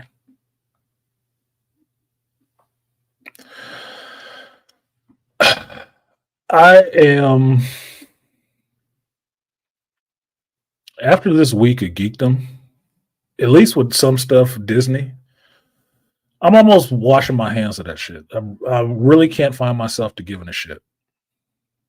And they have earned that. They have. They have produced enough failures, enough bullshit historic events to make me just feel like, whatever, man. This shit is now a passing fancy. Because it is not the geekdom that I walked into and fell in love with. It is not the geekdom that makes more geeks. It is a self-congratulatory, glad-handing geekdom of people who never liked this shit to begin with. I had to sit there. I watched it last night. And if you watch the video on Patreon, because I always put the uncut videos up on Patreon, that's just what it is. You will see me not interested in watching that shit.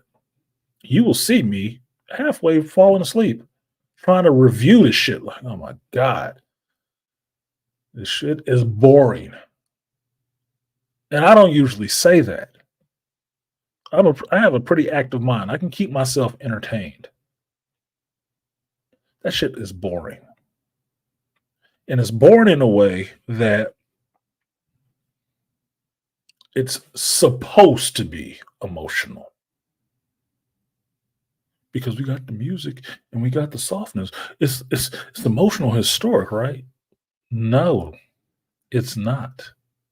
Because your writing sucks.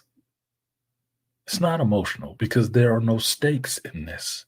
I don't give a shit. I watched 2 episodes of that. since they came out with 2 episodes this week because they really want to just push out this gallstone of a series themselves. Grunt and poop it out. So I had to get through it the same fucking way. And I watched this fucking Muppet make his own regurgitated version of Baby Yoda in the Bad Batch. And I was like, now I know. Now I know why Deborah Chow copied Clone Wars stuff in the Obi-Wan show. Now I know why. Because that's Dave Filoni's MO. How do I know it's Dave Filoni's MO? Because I watched the fucking Ahsoka show for 8 goddamn episodes and saw him regurgitate stuff from other shows. Now I just watched this one. Regurgitating a Baby Yoda-like character all the way down to floating in a little crib. Get the fuck out of here. This is recent. You're copying recent shit? You are not creative. Stop putting your goddamn name at the end of this ahead of George Lucas saying created by. You ain't creating shit. You are not creating anything. Good night, dude. What? This is what passes for creativity now. Like, holy shit, dude. I'm sitting there watching this stuff and thinking about, you know what? All roads have to go through Filoni characters now. All roads. No matter what character George has created, Dave Filoni has created a character to be their predecessor or is there in front of them to teach them to be who they are.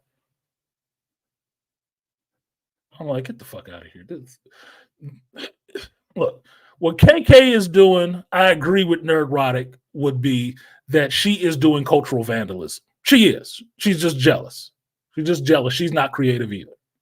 So what she does to destroy Star Wars and remake it in her image is cultural vandalism. What Filoni does to ruin Star Wars is just trying to steal George's valor. That's all it is. He's just trying to insert himself anyway in front of George to try to get that for himself. It has not been being creative. I'm sitting there watching this shit and I'm thinking about, I got Cad Bane in this episode, which I kind of like. I like his design, right? He look kind of cool, right? But who is Cad Bane? Why was he created? To be a bounty hunter better than Boba Fett. Why? Because he's the one who taught Django shit, right? Character inserted in front of. Who is Boba Fett? Boba Fett is a badass bounty hunter in George Lucas's Star Wars. Well, he just put Cad Bane there because he's the one who taught him, so he's not as bad as Cad Bane. Oh, really? Okay. Who is Ahsoka? You know, the character he came into Star Wars with? That he had since he was back at Nickelodeon? Remember that? Who is she now? Oh, well, she was actually, before Starkiller, she was actually Anakin's first Padawan. And since Anakin is dead now, she was the only one to beat him. And she actually knew Luke after Anakin was gone, too. So she could tell him about who his daddy was before Obi-Wan.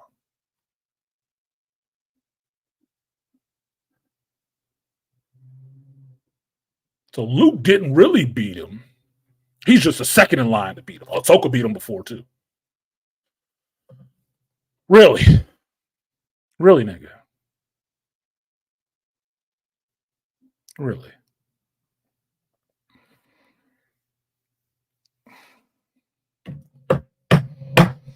Okay. Now I got to sit there and watch this goofy ass little, what looks like a koala bear, goo goo and gaga and getting put in the pram and taken by a bounty hunter.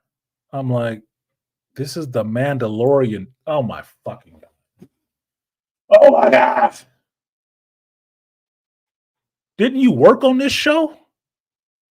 You know, with a bounty hunter and a baby in a basket?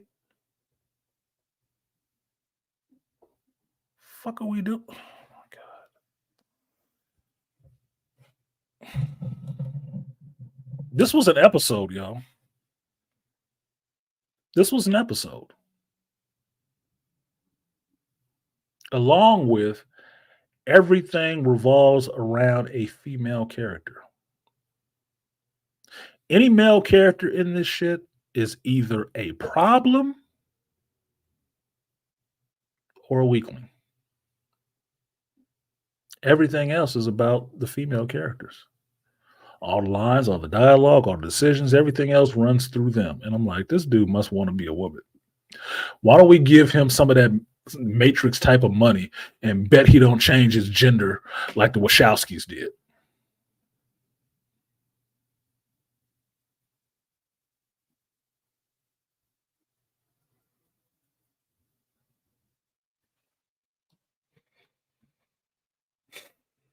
Yeah.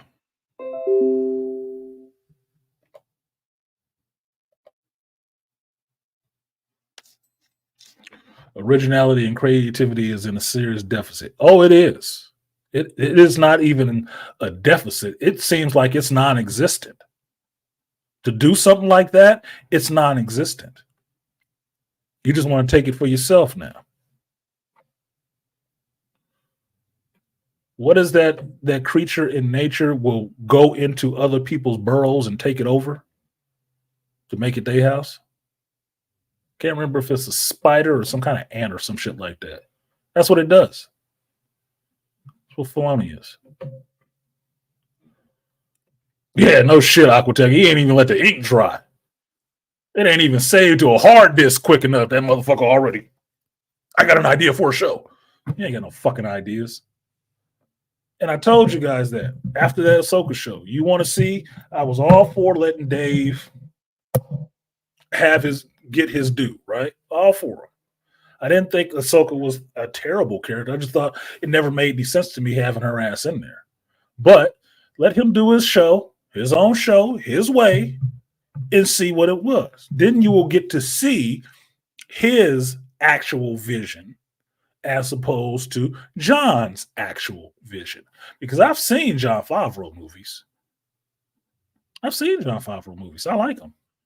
Iron Man 2, Chef, bunch of other movies, right? I've seen his movies. I like him. He's a good actor. He's a good director. I'm fine with Jon Favreau. Dave Filoni was, he's George's understudy. Okay. George signing off on him? Yeah. Okay. We'll give that nigga a chance. But I wasn't watching the Clone Wars shit. It seemed boring. But I know a certain demographic in an age group love the hell out of that shit. It's like, I never gave that much a fuck about the Clone Wars. I don't know why we spent that much time there in that one period of time. But whatever. Seemed like it's cannon busting to me. But, okay. And where do you find all the problems with Star Wars canon? In that Clone Wars block. As opposed to the actual vandalism and the graping of Star Wars that KK wants to do with the HR division of Star Wars. You know, the High Republic. This is when things were really great. And the way those Jedi did it in the prequels, they just really ruined it.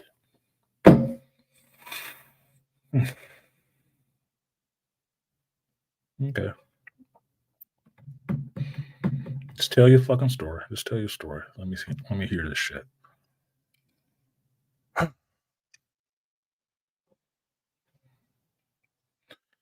Look, Aquatechie, point to a time where this motherfucker has it. Because after watching the Ahsoka show, mind y'all, I like me some Rosario Dawson. I do. She's pretty as hell to me. She's a very attractive woman to me. She is. That show sucked. That show sucked. And that was his baby, right? His character. He introduced in the Star Wars the opportunistic affection of Ahsoka. He injected it in the Star Wars, injected her into the canon all over the place. He got to make a whole show by doing his master's bidding, Darth Chaos. And what do we get? Bunch of shit that was regurgitated and stolen from other shows. Just trying to make her the most powerful non-Jedi Force user that ever lived outside of the Skywalker clan. Superseding Luke. So much so that anything he does after that, he's going to replace Luke by using Ahsoka. You know, Heir to the Empire. That classic shit. Yeah, it's going to be classically redone without Luke. Then how does it make it a classic?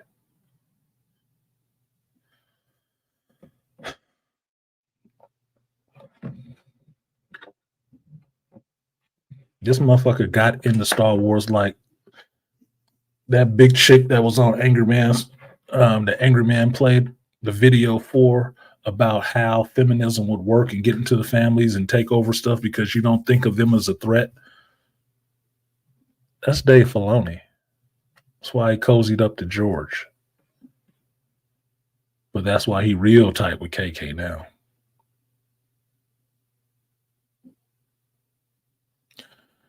Two episodes of this show were not entertaining.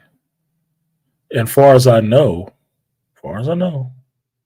episode 12 is the finale. Series finale. I can't say that I give a fuck going into it with 10 and 11. It didn't hype me up. Wow, it's going to go down next episode. No, nigga. It'll just be over next episode. That's what I know. That we will finally push this stone out our ass that you turned the Bad Batch into. And we can start healing up before the next assault, the next affront to what George created comes out being the Acolyte, which I will also have to watch.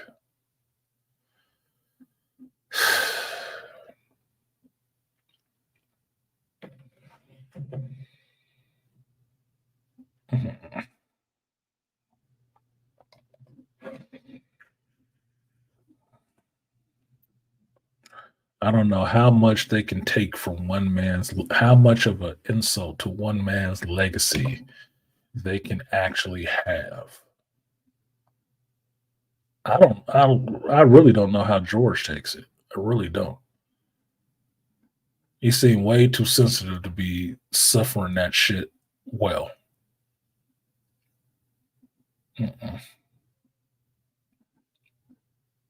No, that has to be some of the worst shit you can have happen to you. To spend your whole life creating something, to build it up from nothing to something that people laughed at you for actually having an idea for, to make it into one of the biggest known brands in the world, to sell it off and watch these people fucking destroy it and say that you were wrong, you didn't know what you were doing with your own creation, and that it's much better if we change it this way.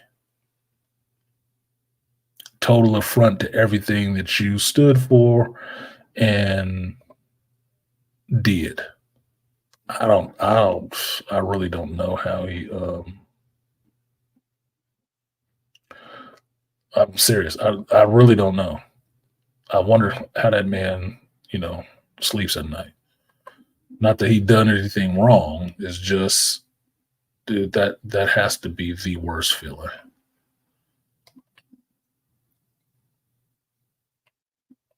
My video's fucked up. Here we go. Let's see if we can get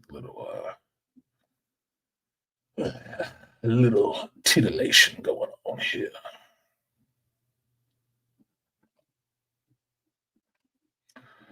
Once again, for the rhythm I wrote, while I got a moment here, let me clear my throat.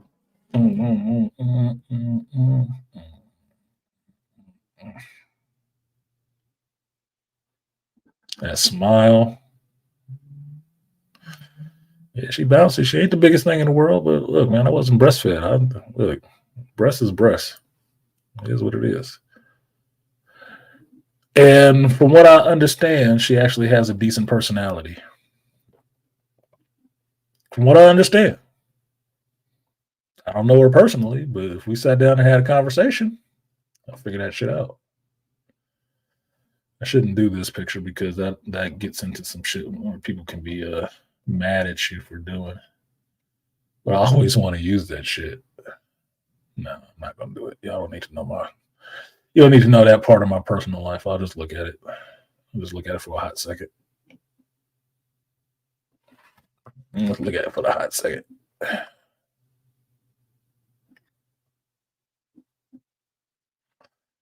Yeah, I'm not looking for a social validation, but it's there. I know what it is. That was crazy X.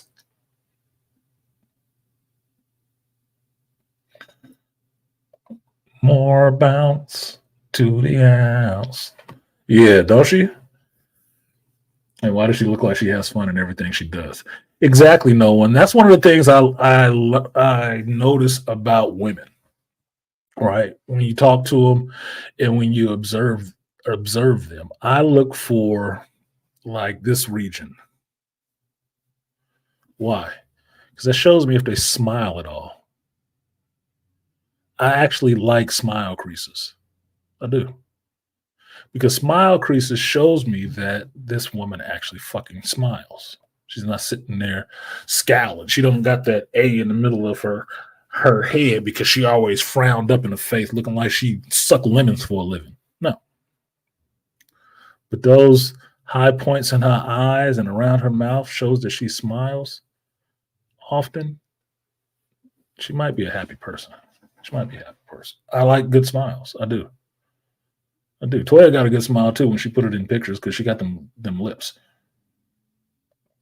But when she smiles, it looks genuine. It's not like a fake. It doesn't look like a fake one. No, it's none of that shit. It's like I'm really actually pleasantly pleased. Like, yeah, permanent resting bitch face. That is not attractive, dude. You ain't good for nothing but breaking bricks on. No, it's not my thing. I look for smiles. I will look at how a woman smiles. Being single and even looking at dating profiles or something like that. I'm looking for the smiling pictures. Fuck all this. We all stood on the same mountaintop. I was at another club having this drink. This was one day I dressed up and looked cute. I don't give a fuck about all of that. That's not even my interest. Not even my interest at all. I'm looking for these normal fucking pictures because that's what the fuck I'm going to be looking for. I'm not looking for the club chick. I'm not 21 and I'm not going to be in the club all the damn time. No, that's not where I hang out. Let me see if you own a pair of fucking tennis shoes. Regular clothes. Because I can tell you this. I can be attracted to a woman wearing a nice fancy dress and shoes and stuff like that. Yeah, that's sexy when we go out. It means I'm wearing a suit. Right? But I can be more attracted or just as attracted to a woman wearing some fucking Chucks, some jeans, and a fucking sweatshirt.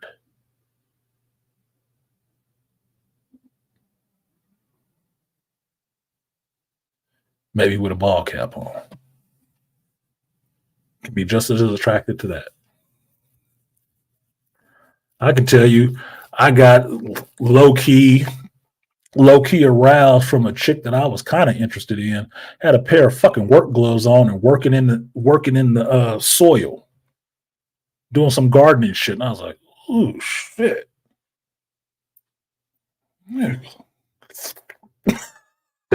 That got me.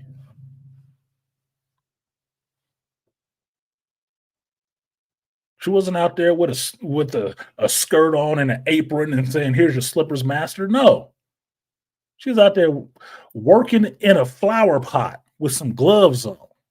And I'm sitting there watching. It's like she's done that before. She knows what the hell she's doing. She knows how to use her hands. Oh shit, she got a grip. Seductive as fuck. They confuse seductive face with the bitch face. No, they don't. No, they don't. They know the difference. They know the difference. If a woman with resting bitch face, if you asked her how does she entice her man, she will look at you like you said an insult. You could have called her a bitch by saying that, because you would not see a man coming home to a face like that, laying in the bed on Valentine's Day. You want some of this? No. No, I don't really. No. Nah. I'm good. No. Charles says, second to last comment. I saw you in here, Woo Beast. I saw the Woo Beast in here. I want to see how you look when you go shopping for groceries. Exactly. Exactly. Because, look, what did Ice Cube say a long time ago? I'm probably going to eat more than I fuck. So we can go to the grocery store. Let me see what you throw in this basket. Women wonder why they get hit on in the grocery store, because that's when you're looking fucking normal. You look approachable. You look like a normal person, because that's what we're going to be with most of the goddamn time. Most of your time with somebody in a relationship ain't your club pictures. If that's your lifestyle, then he better work in the club. But if that's not your lifestyle, don't put that shit up there. Nobody wants to see that. Only other women care about that shit. I don't give a fuck about that. I also don't want to see your goddamn kids. That's not baiting the hook. Yes, a non-lazy woman is attractive as fuck to me. I like women who are capable of shit. I do. Like Toya in here right now. Toya was correcting me on using litmus wrong. I'm like, girl, shut up. You flirting with me with language? Don't be stroking my intellectual pickle. Told you. I told y'all about Aaron McKean. Look, man, I'm gonna bring up a picture and show y'all what Aaron McKean looked like, so you can know how weird I am and how funny this shit is. Hold on a second, man. I'm gonna show y'all who Aaron McKean is.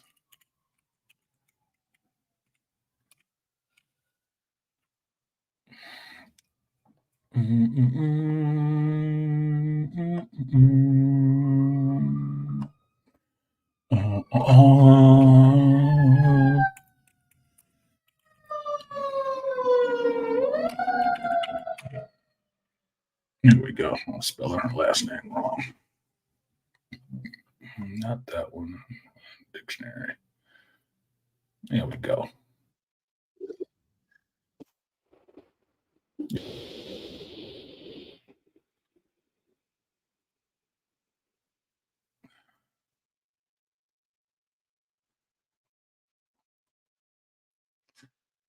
Okay. I wonder if they'll get me on this shit.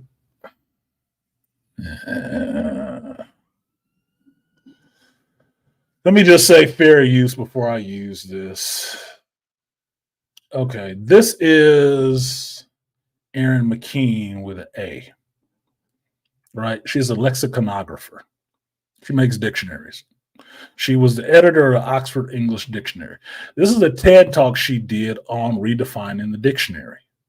I watched the shit because I'm a fucking nerd. There's a difference between a nerd and a geek. I'm both. I'm a nerdy fucking geek. Shout out to Artie Ibmore. This is Aaron McKean. She gave this TED Talk, which is only about, 15, 16 minutes on words and how you use words and how you show words love. That's how they make it into the dictionary. This is a totally intellectual conversation. She's fun. And I found myself being fucking attracted to this chick because she's giving this conversation about a fucking dictionary and words in a dictionary. I'm like, yeah, Aaron, I want to do things to you just because. See what marvelous creatures I can drag up from the bottom. But why do people want me to direct traffic when I would much rather go fishing? Well, look at her standing up there. This is a mom. She got a mom bod. Blame the queen. Well, why do I blame the queen? Well, first of all, it's a mom bod. She ain't thick. She ain't big busted and all the rest of that shit. Yeah, if you played Scrabble with her, she'd probably beat the hell out of you, dude. That'd be a challenge. I would enjoy that. I would enjoy that game of Scrabble because she'd probably be pulling out some shit like, I only know like 5 words for Q, man. What the fuck? That's not even a word. Yeah, it is. It's in the dictionary. Well, go to the dictionary with your name printed in the front of it and let me see it. I blame the queen because it's funny. But secondly, I blame the queen because but she has a sense of humor. Dictionaries have really not changed. Our idea of what a dictionary is has not changed since her reign. The only thing that Queen Victoria would not be amused by in modern dictionaries is our inclusion of the F word. This is a nerdy chick. She's funny. She's witty. She ain't got no superfly hairstyle. She ain't got no superfly nails. Nothing. Just a regular ass chick. And I was like, damn, I'd fuck the hell out of her. And for me, it's not fucking for the sake of fucking. It's just, I like you that much. I'd give you some of that. I'd give you some pleasure because I like what you're doing. It's giving me this much pleasure.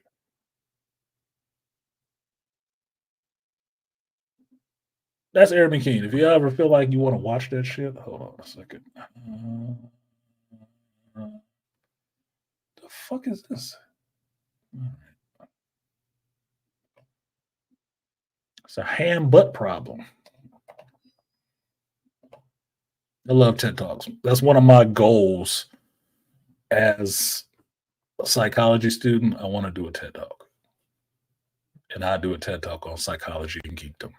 I would, because nobody has. Might not be lit, because I am me still. But it might be. She said, it's my kind of carrying on. Yeah, Toya, that's why I get you. Oh, look. Now she got the smiley face picture up there. I wish I'd blow that shit up on the screen. Toya's smiling now. She kind of looked like Dwayne McDuffie's wife. I haven't seen McDuffie's wife. I haven't seen her. But there's a link if you want to see what Aaron McKean is talking about and see what kind of nerdy shit Artisan gets up to. That's the kind of shit that gets me. And you can just sit there and watch that chick. And just, you can watch her and say, well, she's not that much. She's just a regular chick. She ain't much to look at. You know, she got nice calves. But what comes across is her mannerisms, her humor, her wit, how she talks, how she speaks, how her mouth enunciates words, how she smiles. All of that part is attractive because that's what I key on. You think post-coitus, you laying next to her and thinking about, I can't have this conversation with her because she wouldn't enjoy it? No, nigga. She'd probably be up for whatever you want to talk about. You probably have enough of a conversation with her that you're looking over like, come over here. What the fuck is you doing over there? I'm ready again. No, we got to go get groceries. Fuck them groceries. Fucking groceries. Anyway, back to the geek shit. Dave sucks. That's back to the geek shit. Dave sucks. 2 episodes of this show bored the fuck out of me. In the 11th episode, which was supposed to be the exciting one, was not exciting at all to me. I'm just watching shit like, this is supposed to be exciting. Was the thought that was going through my head. Just like the episode before it, this is supposed to be emotional. Which I mentioned in my review of it. I remember when this came in that everybody was telling you what something was at the time of it happening. This is historic. When? It just happened. Who said it was historic? What said it was historic? Because history means it was in the past. This is happening right now. This is not historic. This is epic. No, it's not. No, it's not. It's very mundane. That's what I felt these 2 episodes of this show was. The first one was, this is supposed to be emotional because we got these little kids and we're trying to get their M counts and we're taking blood samples from them and everything else. Like, whoop de fucking do. So what? I've seen this on another show already.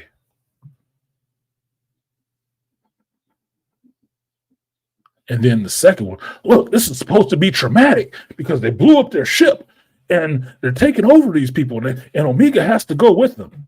Who gives a fuck? Take her. Take her and get this shit over with.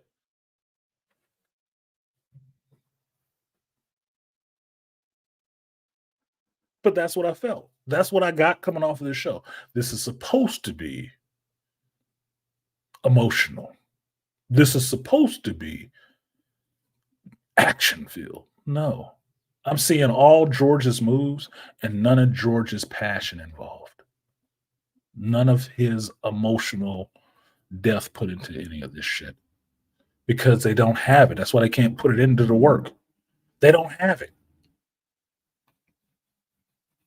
It's like a tracer.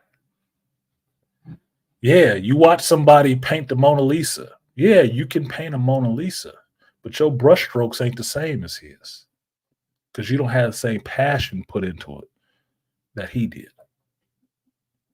Yeah, you can make knockoffs, but you can't make originals. There's nothing that I saw that you would give a shit about remembering 20 years from now or champion and build a whole fan base around. Now, no. Hell yeah. Look, there's a lot of good-looking, smart women out here. That's why I get envious of some of you guys in the millennial generation. Some of them chicks too young for me. But there's a lot of really pretty chicks into a lot of nerdy shit nowadays. And that is not the way it used to be.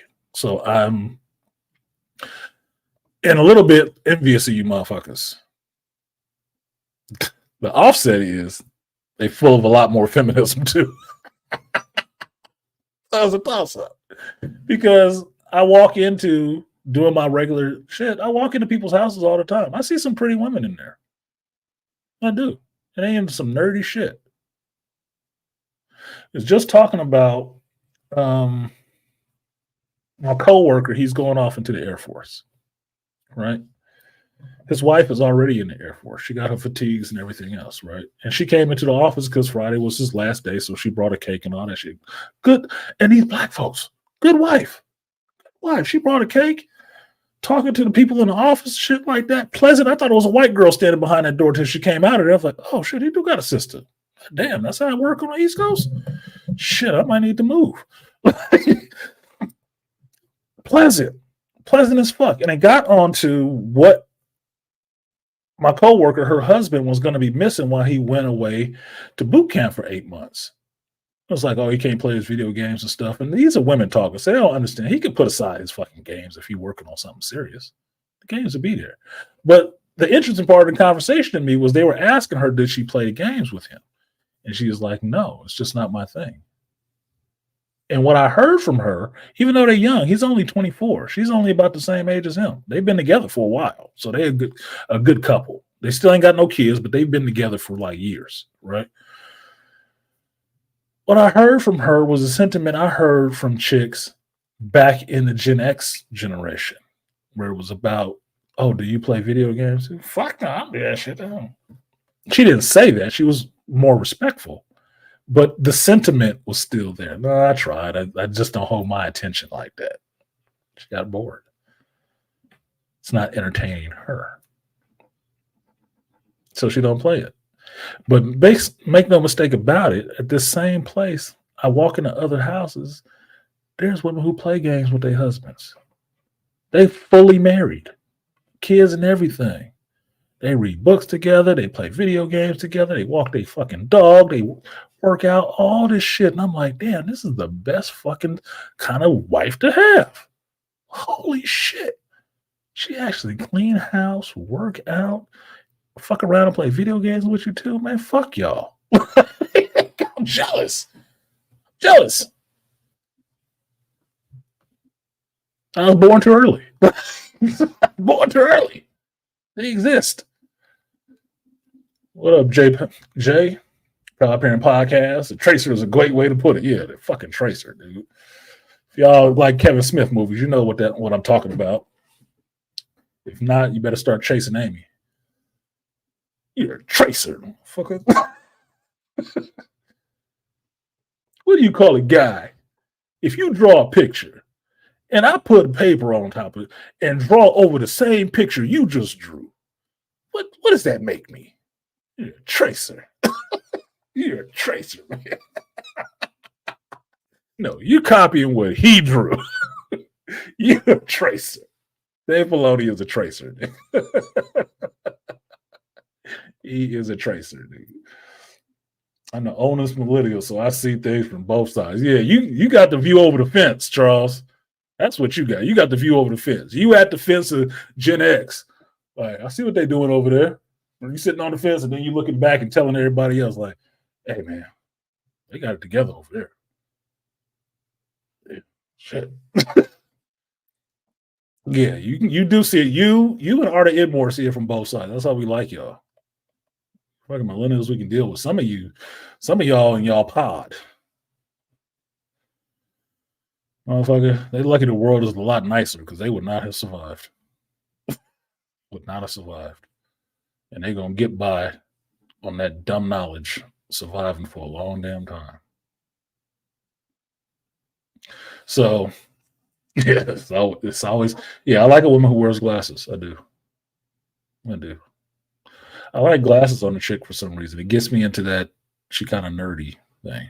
That'll get me. I got enough pairs of fucking glasses sitting around nowadays. Because now a Negro's eyes is finally starting not to get sharp. And I blame BGS for that shit. I think he cursed me when he asked me how I cut videos on a cell phone the whole time. He said it would bother his eyes, and it never bothered mine. Should bother my eyes now, BGS. I can't look at this bitch now without glasses on. I can't do shit on this goddamn thing nowadays without my reading glasses on. Fucking getting old sucks, y'all. This is the suck part. This is the suck.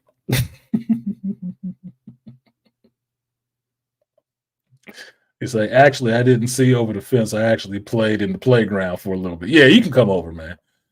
We got Charles. What's Charles big? Let him come on over, man. He can come over and play with us.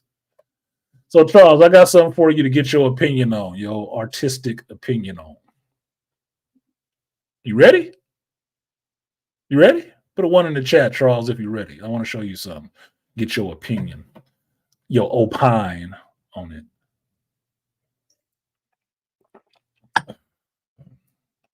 That shit no one tastes like cold milk. Yuck.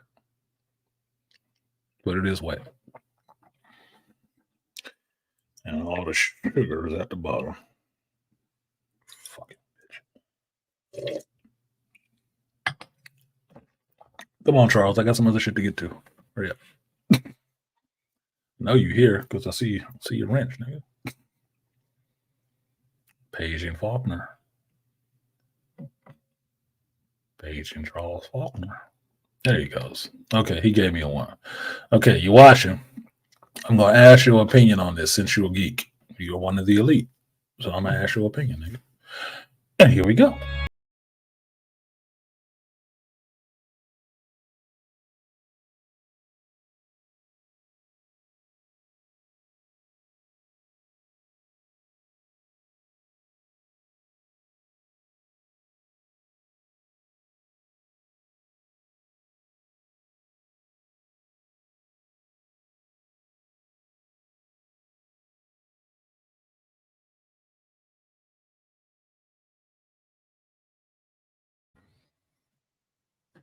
Thoughts, complaints, comments, concerns?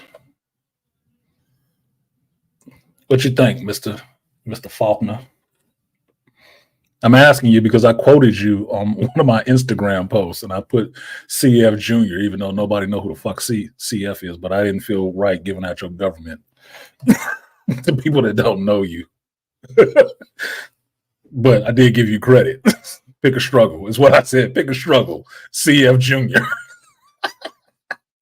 I told y'all, I always give credit. I give credit to where I get shit from, because there will be no stolen valor on my watch.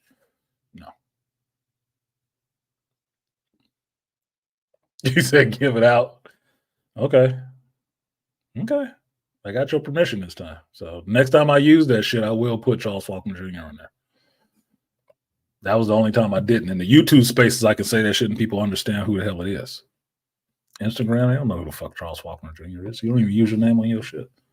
So you're a public figure anyway? Okay. So it's good. Okay. Cool. So when I put some shit in there on David Goggins shit, come back to you, you know why? I want to see David Goggins and Charles Faulkner lift weights together. Just be fun for me. It's not about a competition. I just want to see them do it. So yeah, Bad Batch. You can miss it. You can miss it. You could miss it in the same way. Here's how bad it was. A setup episode for X-Men 97, after they did the Goblin Queen arc, and they're into an episode 4, which is a setup episode for their next little arc they're going to get into. That was more entertaining than 2 episodes of the Bad Batch in the same freaking week. Make that make sense. That's a sad state. For real. That's a sad state of affairs for a show. Now, X-Men was more fun. Why? My only critique of it is that it went too fast. It was like a speed run. But otherwise, the show was fun.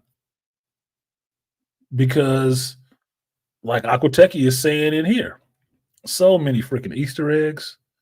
It was like fan service a little bit. Half the episode was fan servicey.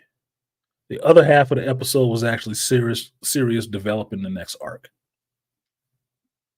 And that's why I said it was seeming like a speed run, because they split that episode in half. And in 15 minutes apiece, for a 30-minute episode, they were better than an hour's worth of the Bad Batch.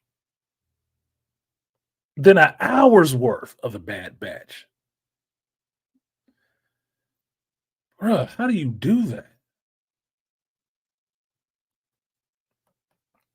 Now, in this episode, you got to see what I like seeing in terms of a hero being on their journey. You got to see Jubilee if she knew how to use her powers all the way. If she had mastery over her powers, you got to see some cool shit, which is what I like. I like seeing those kind of glimpses at things, right? In Static Shock, the cartoon, Static got to see a future version of himself. And that future version of himself had locks and everything else, but he could do all kind of stuff with the electromagnetic spectrum based on his powers. I like that because it gives a character an idea of where he's going to. In my stories with my main character, he got to see and work with a version of himself from the future and got to see the level of mastery that version of himself had in the future. He got to see that and understand, damn, you can control this like that? Yes. If you practice. If you learn your craft, you can master it. I like that because it gives those characters something to look forward to and something to aspire towards, even though it's just themselves. If he was at this level in so many years, and that's just me, and he got there without seeing me, what could I be with seeing him in that amount of time? I could be more. I could be greater. Side note, since we was talking about babies, this is why fathers are important to boys. It sets a bar for you that you try to surpass. Now, since Charles isn't here, Charles can answer this for himself, and his young Padawan can look at him and say, yeah, I got a lot to do. Why? Because Charles had his father to look to, his coaches to look to try to push and surpass them. His son has him to look to. For everything that Charles has done, his son can look at that and like, shit, I got to step it up.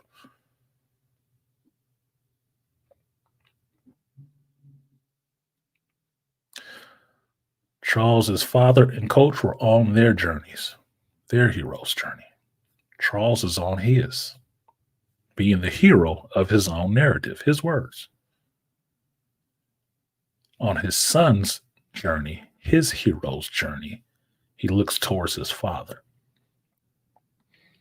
and tries to work to surpass those milestones. It's always about progression. I love stories like that. So being able to see Jubilee, I'm definitely fine as a storyteller, as it is. Being able to see a character have mastery of their power and potential is fun. For the character to see that themselves is fun. Because not only as an audience member, you're like, damn, she could do that. The character herself gets to say, damn, I can do that. Yes. If you get better at using it. So I enjoyed it. You know, it goes against the whole Mary Sue of shit nowadays. I have to work at it to get better? Yes, bitch. A lot. I need a Mojo Tendo. I agree. It went fast. I like the nod to the classic 90s video games by Sega. Yeah, it gave you all of that. Gave you all of that. It called it Mojo Tendo, play on Nintendo name, but it looked like a Sega. Looked like a Sega Genesis. Yeah. It's called character development, which keeps the audience involved. Exactly, Malika. Exactly. Character development, not a development for the character.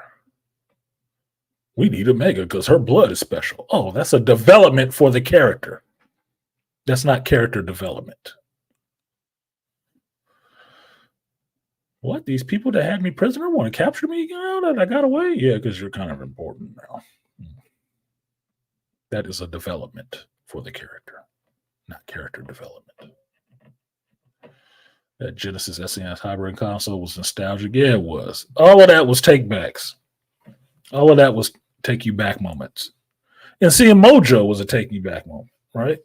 But it was fun in the sense that you saw that Mojo Jojo that you saw in the beginning, that Mojo, the skinny one, the big head and shit. Why was he skinny, y'all? Put it in chat. Why was he skinny? They said it. I know why. I'm just asking you guys if you caught why he was skinny like that. Because he did eventually get fat.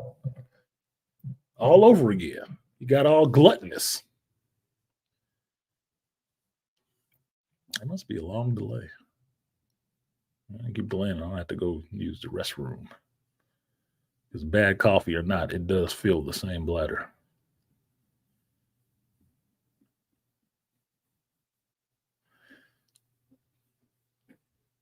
There goes Herb. What's up, Herb? Called out my geek brother. My Scorpio is in the house. Gang, gang. Yeah. Yeah, Herb. He fed off ratings. Salute, Artisan. Yeah, he fed off the ratings. He fed off the attention.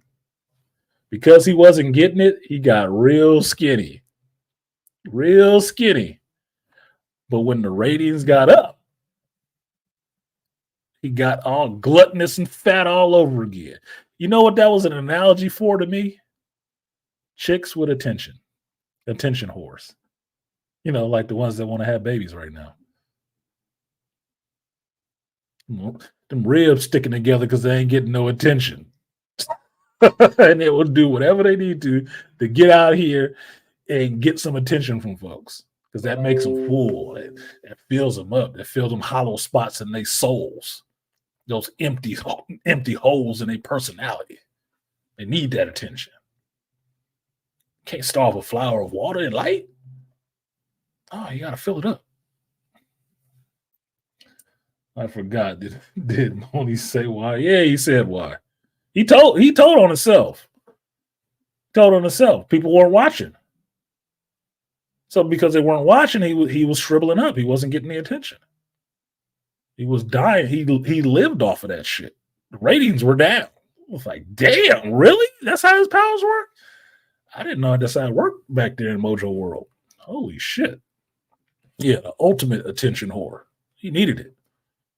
And as soon as he got it again, when people start watching Jubilee and Robert DaCosta fighting for their life in this video game and shit like that, that motherfucker got gluttonous and big and happy all over again. I'm like, that's a metaphor. That is a... I did remember how his shit worked like that.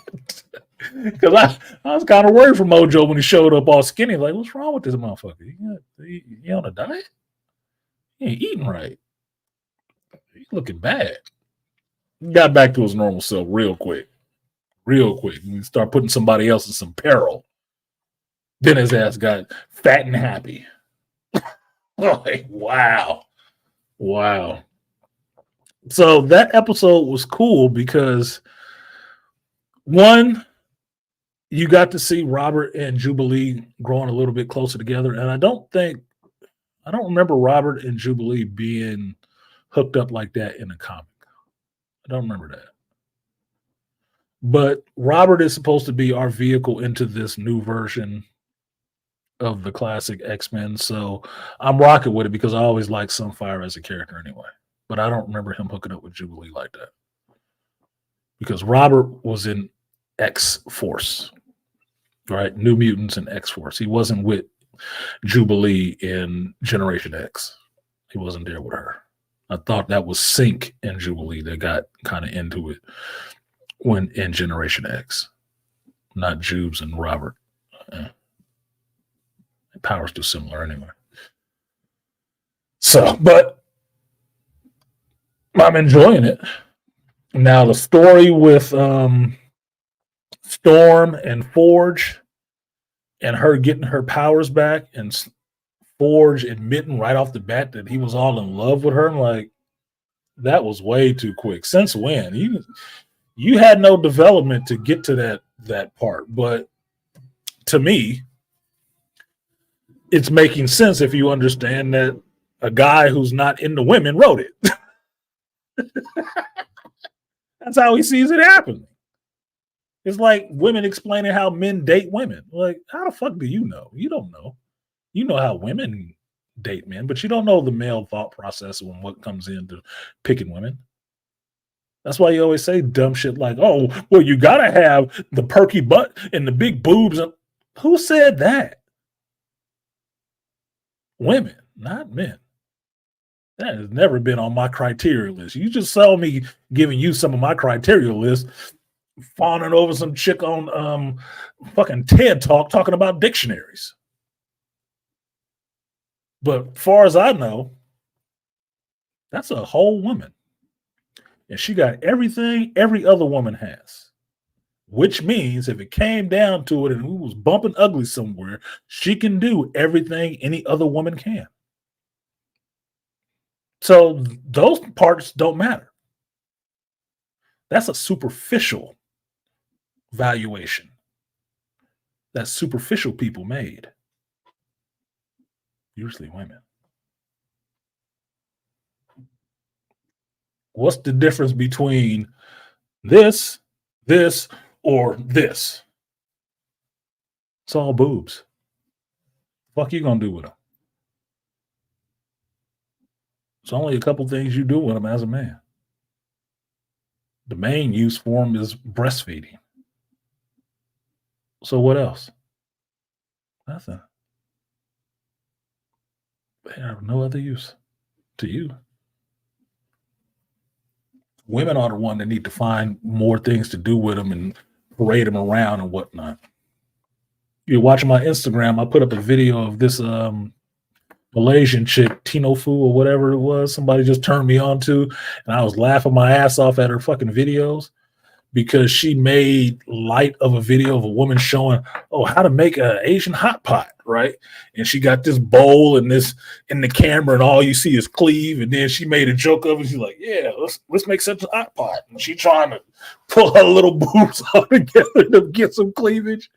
That shit made me laugh so fucking hard because thank you. Somebody is saying this shit other than me being a man. Like, I don't even know what the hell you cooking. All I see is boobs in the screen. And that's all you selling. Boobs. You ain't selling how to make this recipe. But she's making light of it. And it made me fun. It was funny. In that moment, she was more attractive than the chick on the screen with her titties hanging out. Because she's making light of the obvious. Forge a true simp. The way they wrote it, yeah. The way he wrote it, he was a whole simp. Like, for what? What did she do that made you? You were a goddess. I'm like, oh, nigga. That was the eye rolling part. That was the eye rolling part of that episode.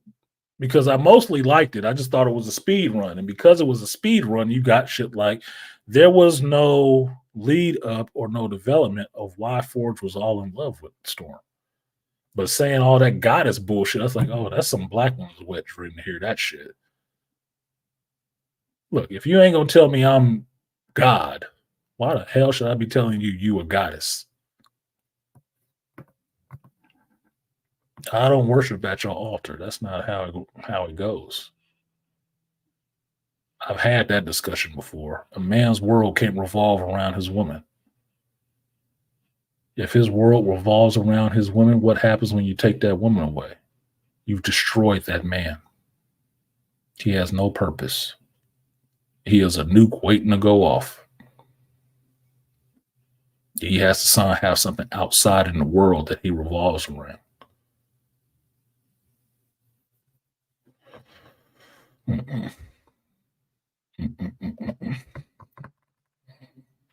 They were kind of playing Sunspot as he was going to be gay, so I was surprised when he and Jews got together. Yeah, they were still kind of playing him like he probably still could. He could. Look, you understand the generation that this is playing to and who writing this shit. He could still end up being bisexual. You could. Because that's an option now. It's an option. So don't be surprised. Like I told you, this show, you know who's working on the show. You know who wrote the shit. So far, it's been good. But I've said this since the beginning. It's good. It's hitting everything I want to see so far.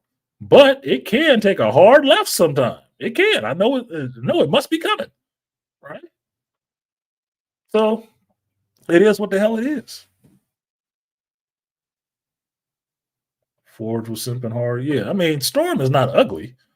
She's not an ugly chick. But I needed more development on why he was in love with her. And him blurting it out in this same episode. This is the first episode we got to see you on screen at all for half the episode. This is the first time we seeing you together outside of the ending of the last episode with Storm for any amount of time. We don't know how long it's been that she's been here kicking it with you on your ranch and you in love. Man, if you don't wake the hell up, what the hell's wrong with you? You was just hard up? Come on. That don't make no sense. It doesn't make any sense. They could have did that whole episode and left that part out. Him not saying that dumb shit. The episode would have continued on and nobody cared.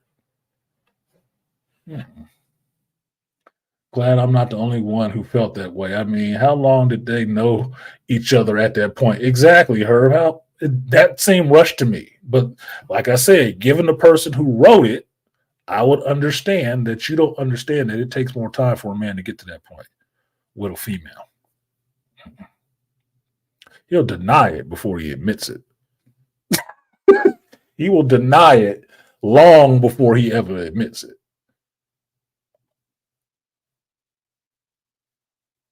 I love that they are using the adversary. He was a villain from my fan fiction back in 2017. I don't even remember the adversary.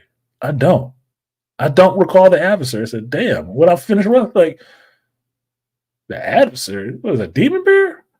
It's like, I don't remember the adversary. I gotta research to find out who the fuck that is, because I don't remember that character at all, JT. I don't. I must have missed that issue. Which is not surprising. It's like 500 of them bitches. Like, I doubt, seriously, anybody's read every single one of them. You'd have to be pretty old. Or Rob. Shout out to Comics Explained. Look, there's been a lot of X-Men titles. A lot. They all over the hundreds of issues.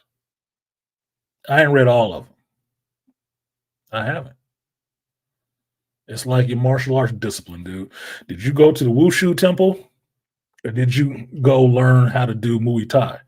But you in Thailand, but you wasn't doing both at the same time. You're gonna pick one and master that. Then you can go back and learn the other one later on. Forrest kind of came off like a stalker. He and Storm definitely needed more time in the oven to arrive at that destination. Yes, they needed to bake that shit a little bit longer. They did. Because he did come off looking like some misery shit. I swear to God, Aquateki, when he popped up talking about he loved her, the first thing I was thinking, like, oh shit, he got a block in the closet about to hobble this bitch. What? It did come off like some misery shit. Like, she's stuck here in this place with no powers. Storm, you better start using your skills, baby girl. Nigga, own one. He did look like the stalker simp. Misery, misery, misery. Not gonna let you leave me, Storm. You gonna have to fly because you're gonna break your legs, bitch. Yeah, the mutant fatal attraction. Yeah, they had him looking kind of crazy. I like Forrest too, but they did have him looking kind of crazy. Kind of crazy. Well, it's a great show. I keep rewatching the same 4 episodes. Yeah, because it's only 4 episodes out.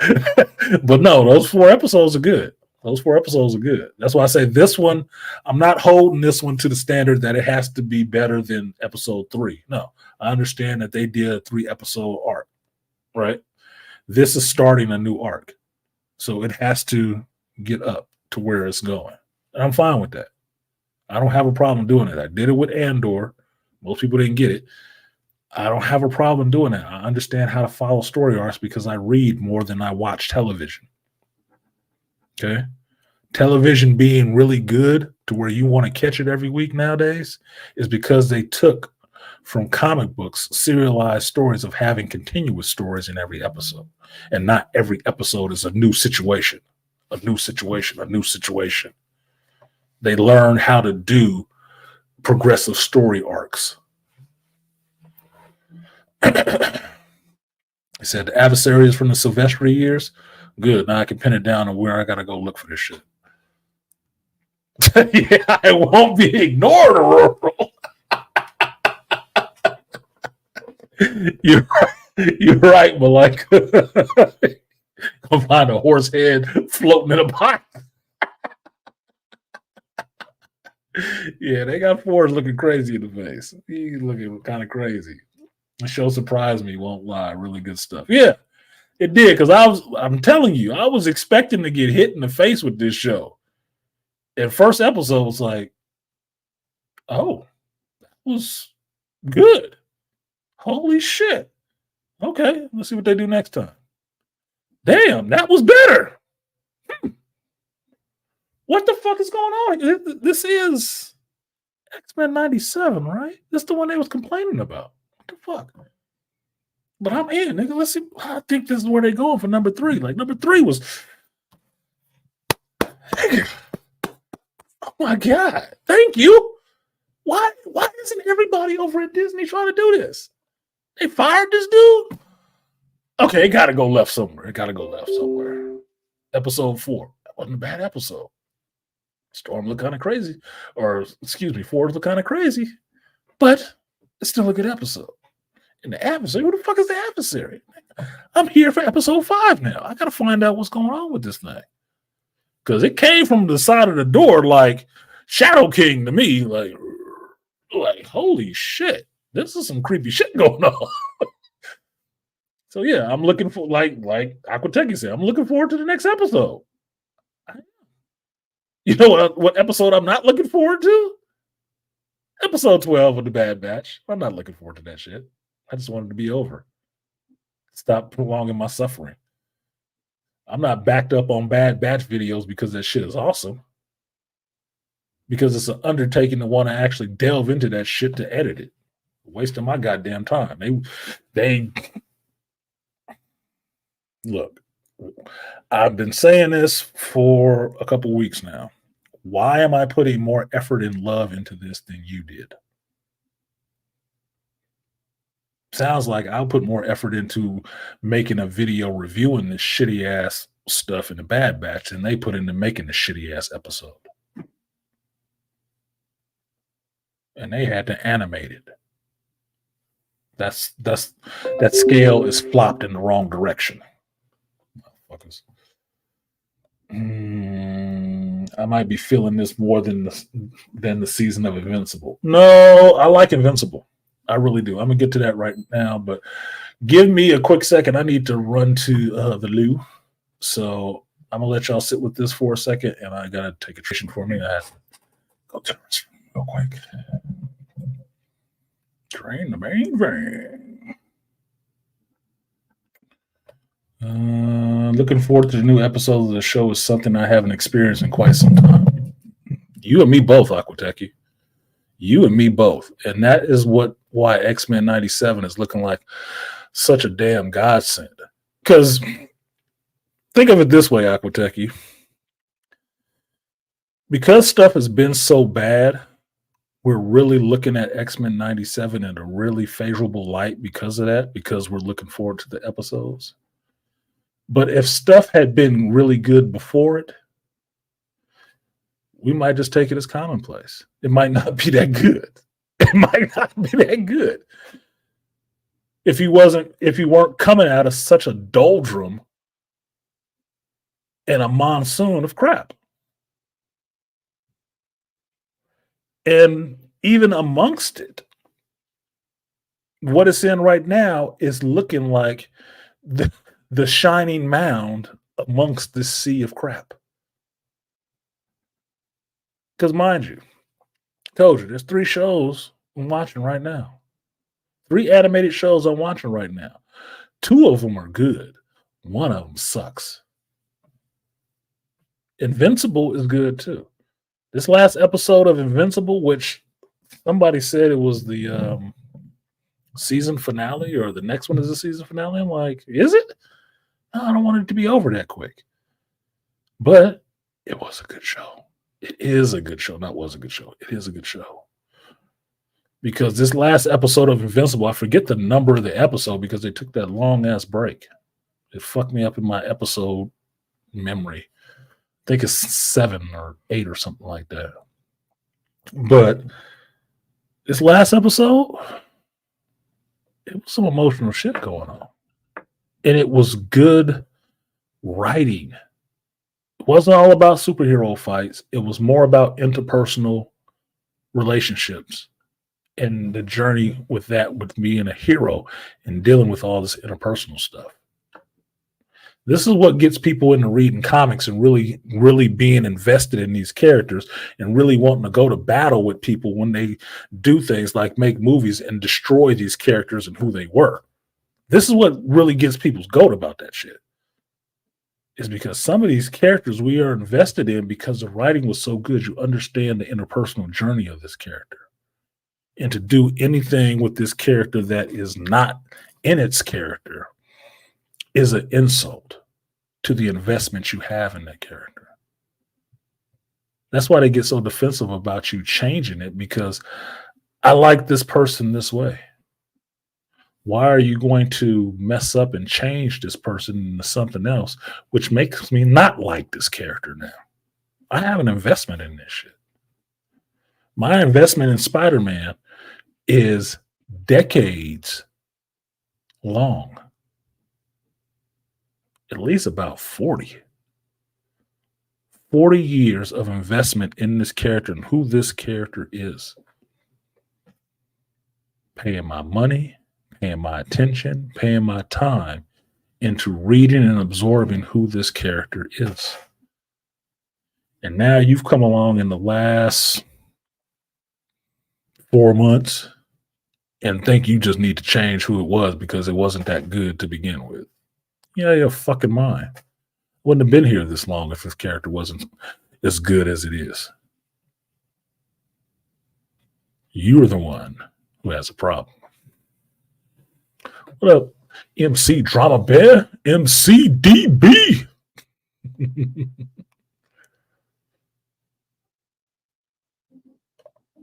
So I'm enjoying Invincible in the same way I'm enjoying X-Men 97, because Invincible is telling a more personal story about what this character of Mark is going through. And in this episode, it was about him and his chick. Mostly it was about him and his chick. Now, he did get the brakes beat off this episode. He did get the brakes beat off his ass in this episode. But there was an interesting little turn given to what it means to be a Viltrumite. Because I tell you guys this all the time, especially with Omni-Man, why I like Omni-Man. Because I think I debated with Charles about this, on Instagram, about who would win in the fight between Omni-Man and Superman. And I thought Omni-Man, because Omni-Man would kill. He would. He'd go all out from the jump. I think Superman would get his ass killed. It's just what it is. I mean, and on cue, Charles said Supes. He gave me some valid reasons why he thought it would be Superman. And I'm still like, yeah. No, maybe not. Maybe not. I still think Omni-Man. Because it was a conversation on somebody else's. I think it was an Instagram video or TikTok video. And these guys were talking about this. And what they said was they thought it was Superman as well. But I thought some of the things they said was wrong, because it didn't track the same logic that they were using for why Superman would beat a Viltrumite. Was because, well, he didn't know Superman's weakness is kryptonite and all the rest of this stuff, but the Viltrumites are weak to this, and this. And I'm like, well, conversely, Superman don't know that shit. He doesn't. So neither one of them know each other's weakness. So now what? Because my whole thing with Superman is that, yes, he gets his power from the sun. That makes Superman a battery. Batteries run out if they are not charged regularly. Viltrumites fight in space. They don't get strength from the sun. They can fight in the blackness of space, where you're not absorbing solar radiation. Because make no mistake about it, Superman is only strong from getting yellow sun radiation. Not red, not blue, yellow. Very specific. That's why he's a god here. That's why his ass was sent here, because he was going to be weak everywhere else. Viltrumites are strong wherever the fuck they go. And they don't need a recharge. And they have no qualms about killing. That's how they got to the numbers they got to, because these people had to fight and kill each other. Other Kryptonians got wiped out just because, they couldn't get their politics in order and a sun decided to explode on their ass. Not the same situation. Good argument, but not the same situation, because I looked at it in this sense. It's like, well, in a Superman and Goku thing, everybody usually gives it to Goku, right? They'll usually give it to Goku because of all these tiers of power he can get up to, right? Goku ain't gonna kill you.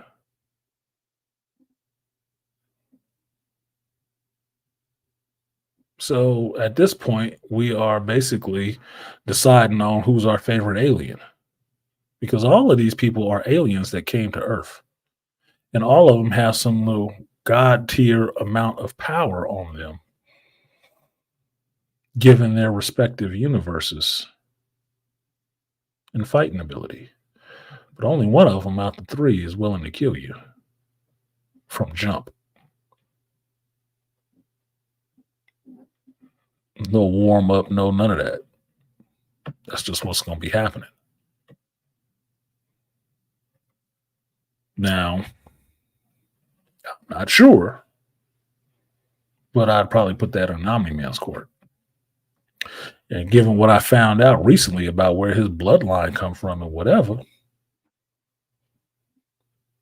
if it ain't Omni-Man, maybe it's Craig. Put a beating on your ass.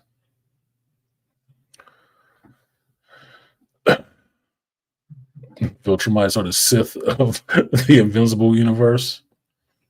Might be. They definitely strengthen themselves through pain.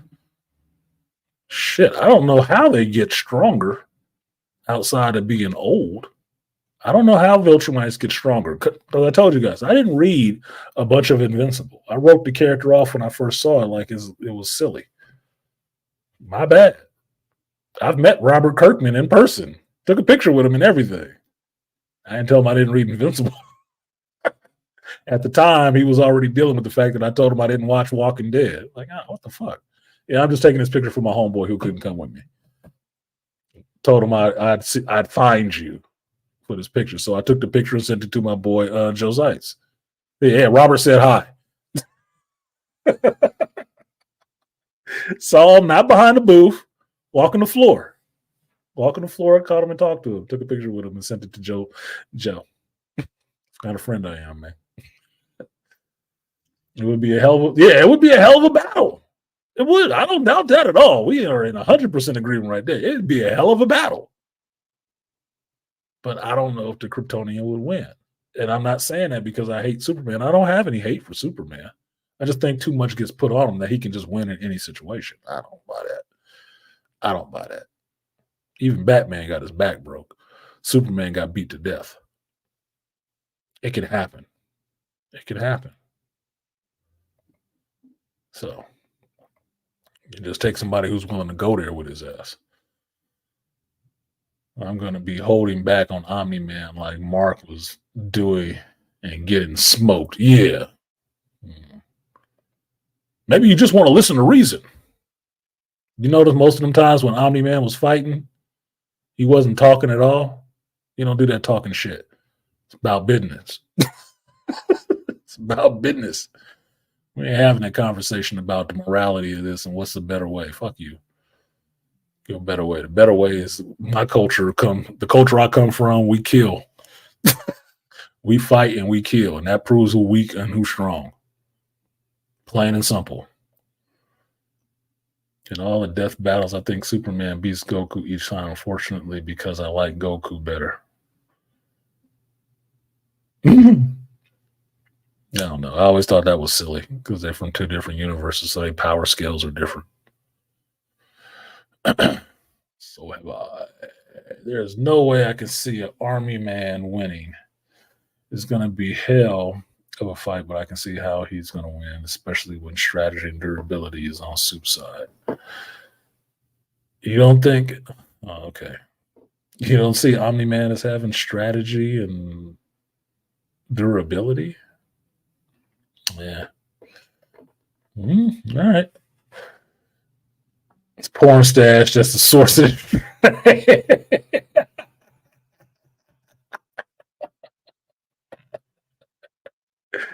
It's the porn stash. Yeah, you funny as hell, Malika. Malika is on the board now for the Ain't Shit Awards.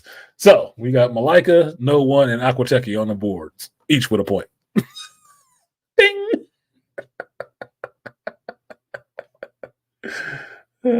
What's up, War Ready? He said it's never explained how Viltrumites are so strong. Yes, I've never heard the explanation of that. And I don't know if it's in the comics or not. I haven't heard it, how they get stronger. They're just people are stronger. But they do come from a perfect society with technology and economy, so they probably got a million years head start on everybody. Could be. That's some hell of protein shakes they've been drinking. Because I'm sorry, that chick came down here. She's kind of cute. I was thinking this was the chick that was supposed to grape Mark, but no. This chick came down there and just beat his ass. She tried to talk reason to him, and when he wasn't listening, she put some hands on him. It was a problem. Because I really want to know how Mark is going to get stronger. We already understand how Superman gets stronger from sunlight, right? We understand how Saiyans get stronger by taking defeats and stuff like that, right? I don't understand how Viltrumites get stronger. Like, I don't understand how Mark is supposed to get stronger. I don't. Age? You grow into it? Because the amount of blood this motherfucker loses on a regular basis, he should be dead already. But does taking them ass beatings make him stronger? I'd buy that. Because he's taking some hellacious ass whoopings. Even by his daddy. So, is that how it works? I don't know. Somebody gonna have to tell me that shit. I'm here for the story, though. I'm here to see how it would happen. I'm a friend of Freddie Mercury on steroids. Yeah, that's an angry man calls Craig too. Freddie Mercury. First time he said that, I was like, "Who the what?" And then I saw who Craig was. Like, these motherfuckers say they are not shit. That's funny as hell. Man, Freddie Mercury. No shit. Genetics, yeah, genetics. I'm a fan of is my Freddie Mercury on steroids. Thrag. Excuse me, I can't call him Craig. Thrag, but he died fighting in the sun. Yeah, but that was over time. That was after a while. That's the thing. That was after a while. It would be stupid for Superman to fight in the sun because it's just going to keep getting stronger in the sun. So it wouldn't work against him because that's who loses fighting on a power source. I mean, really. But a Viltrumite dying from fighting in the sun, they were fighting in the sun, not on the surface, in it. Yeah, that should kill almost anything. It should kill almost anything. It should kill Superman, but just because he's getting stronger and he's closer to the source, it kind of gets into that feedback loop where you're getting stronger, but you're getting weakened. You're getting stronger, but you're getting weakened. You're probably more on the side of getting stronger than you are getting weaker at that point. One thing is happening quicker than the other one. All right? Wolverine can survive a hell of an explosion, but a big enough explosion, hot enough, will burn the flesh off his skin and let that shit take some time to reanimate like Cell.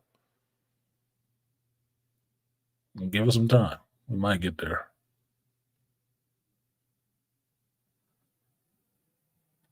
Oh, it is the same chick? Okay, it is the same chick? Okay, that's what I thought she was. I had heard about that. I thought that was that chick. I said, oh, is this when Mark gets grape? They're going to show that on Amazon?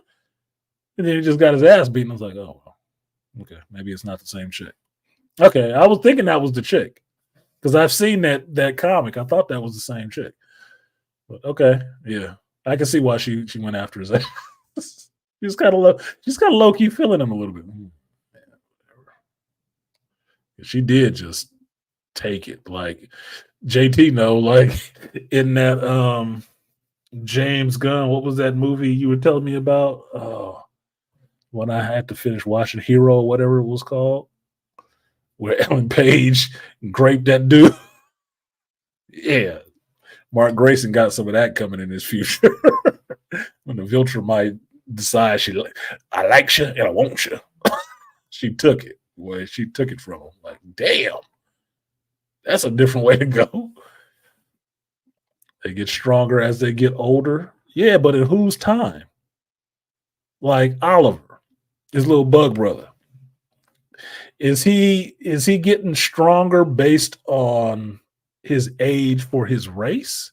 Or is he getting stronger over time that he's on Earth, in Earth time? I don't know. That's the question for me. And this is where I rely on other people, because I told you I don't know everything. I don't. And I'm fine with that. That keeps me learning. And I don't have a problem asking other people who do know more than me on certain subjects. That's how you learn and get better, motherfucker. Give people their shine. They basically get stronger the same way they get stronger in Dragon Ball. From losses. That's what I was thinking it was with Viltrumites. I was trying to figure that out. Like, how do they get stronger? And I would think it would be from surviving an ass beating. You survive this ass beating that you got, like normal human beings, when you break a bone, the bone comes back stronger in some senses. If it's set right, it comes back stronger. That's how Viltrumites get stronger. No link, Charles, sorry, because I had somebody impersonating people that I knew on here and putting porn up, so I don't drop the link in the chat anymore. I'd have to email it to you directly so I know where it came from. So if you showed up in the back chat, I know it was you. But I also want to keep this. I was supposed to keep it to 2 hours. Don't put take that out of there. Don't put that in there. I have your fucking email, dude. Take that shit out of there. There's too many weirdos be coming through here. I know you can deal with it, but you picking up no stray goofball from my shit. I know might be bugs on the rest of you bugs, but ain't no fleas on me. I mean, no. Don't do that. You got my phone number, nigga. You can text me. You have to put it in the chat. It basically gets stronger the same way. Oh, let me get this big ass up here.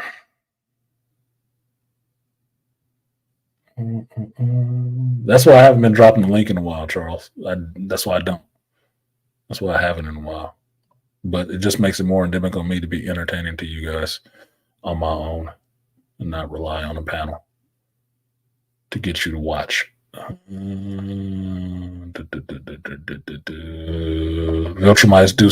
Viltrumites seem like they're modeled on Saiyans and Kryptonians to me. Freddie Mercury, Tom Selleck, John Holmes, the models of the Viltrumites. No shit. You can't deny that. One of them pull up in a Ferrari. Got Tom Selleck beat. No, it wasn't Juno. It was the other one that James Gunn did. The movie James Gunn did with Ellen Page in it. And it was like a hero. And a guy made himself into his own version of a hero. And she wanted to be his sidekick. And she was all into that shit. And he stayed over her house. And she freaking raped him. Because she wanted it. She took it from him, man. Super. Thank you. I knew it was one word. I kept saying hero. It's super. Yeah, Super by James Gunn. Yeah, she raped that boy. She took it. He couldn't fight her off. Because you're not supposed to hit women, right? Yeah, you're supposed to be like, get the hell off me. You're not supposed to do that. No. Especially that's a woman smaller than you, know. It was a punch her in the face. But she did. She raped his ass. Mark Grayson got that in his future. And seeing as how he can't stand up to this chick in a fist fight, she's going to take whatever she wants from him. And we laughing about it because, look, it's ridiculous. It's a comic book. But it does pose interesting questions. That's what it is. So I'm enjoying Invincible because it is touching on some things that are different, because I can tell you, I felt something when Invincible and Amber finally got to the point where they were realizing they probably can't be together. I felt that. I've had that conversation. I felt that. I didn't feel shit for what was happening in Bad Batch that was supposed to be emotional. Little kids getting shots and stuff like that. Nope, I didn't give a shit. He's in solitary confinement because he tried to escape. So what? Look, they blew up the Marauder. The motherfuckers was being stupid. Yeah, they should have blew that shit up. They lost Omega. Omega had to go with them. She should have did that a long time ago. A long time ago. As soon as you found out the bounty hunters was on your tail and you can't find this place, let them take you and we'll follow you back there. Common sense. 4 episodes ago. Stupid shit. Oh. No, I felt more about Mark and Amber realizing that they probably can't be together, and Amber breaking down about it because she realized she will always be used as a pawn to hurt him.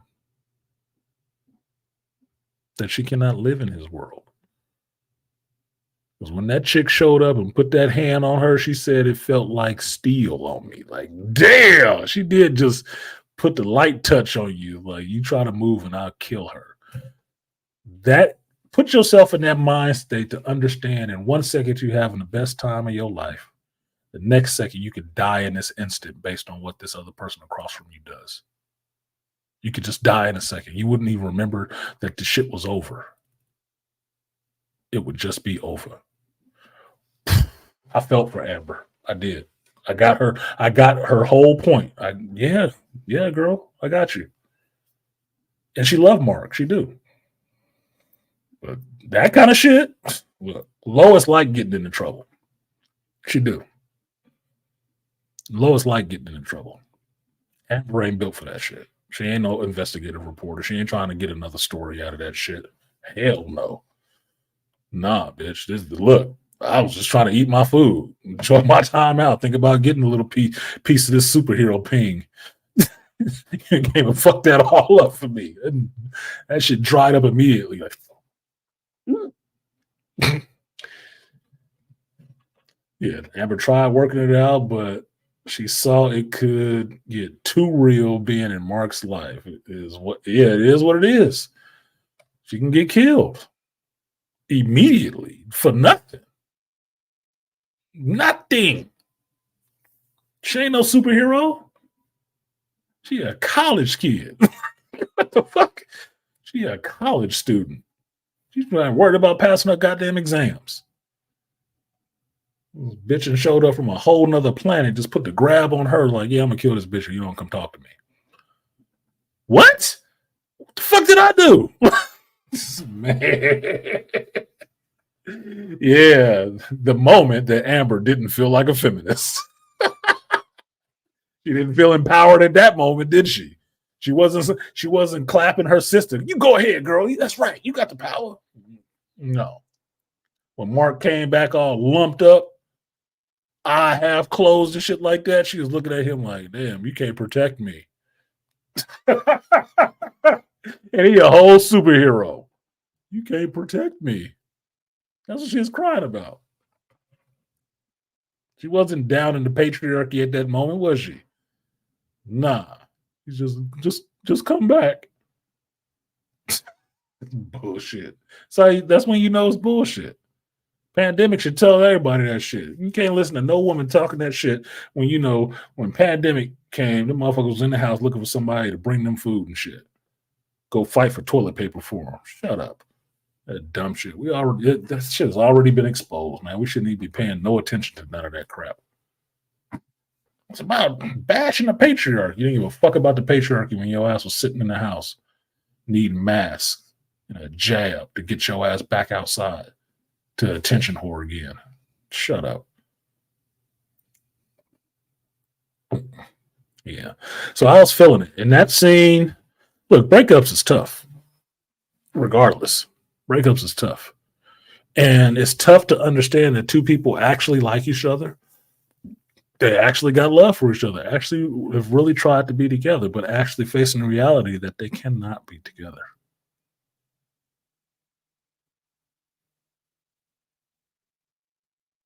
He can't stop being invincible because he will always be invincible.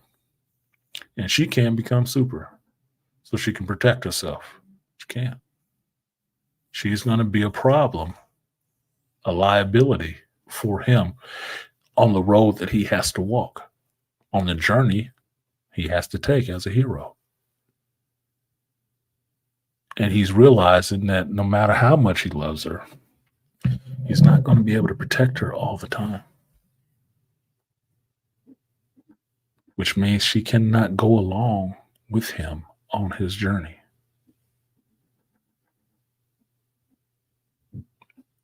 Can't.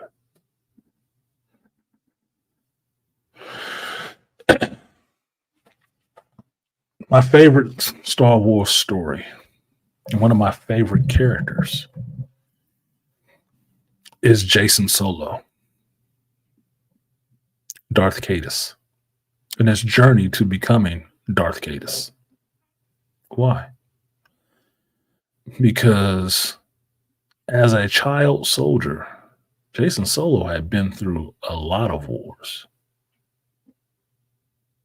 On the side of the light as a Jedi.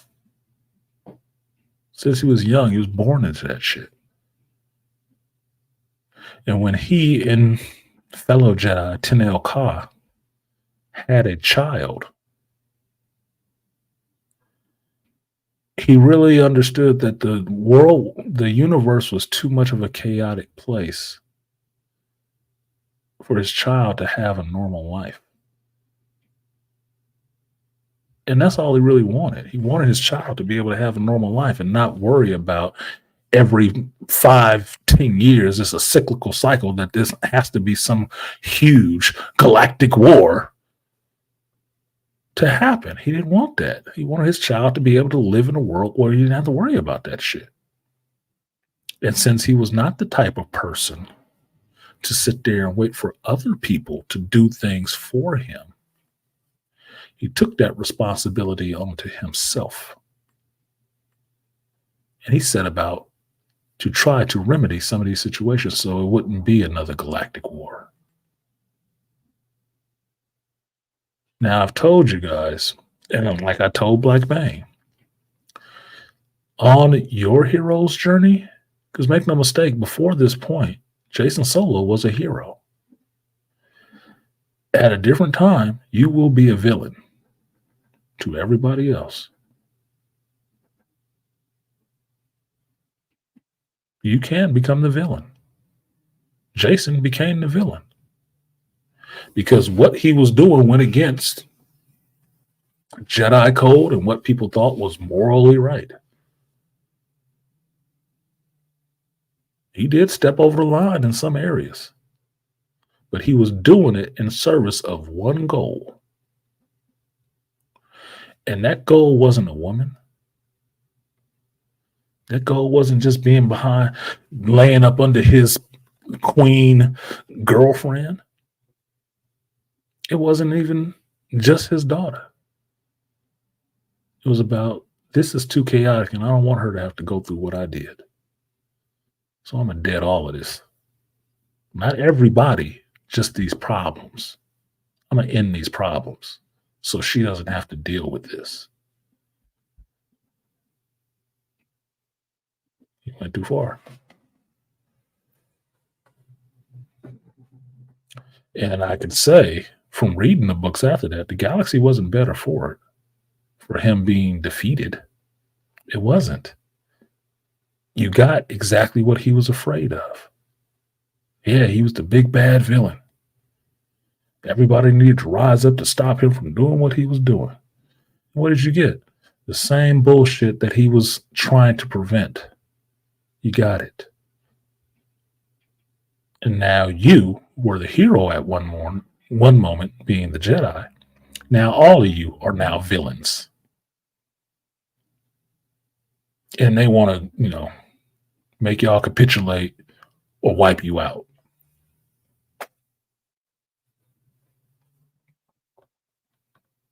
That was the journey of Jason Solo, to eventually get to a port where they sent your twin sister to kill you.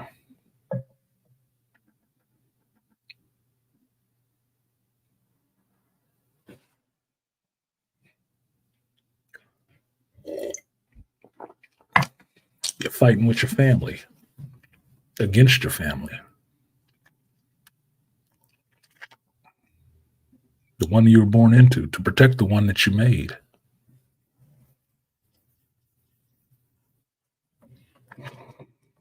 And everybody trying to put that jacket on him that he just like his grandfather. He just like his grandfather. He just like his grandfather. He gonna try to be Darth Vader. He wasn't trying to be no fucking Darth Vader. He's me and Jason. But he became Darth Cadus. In service of trying to make some order out of all this goddamn chaos.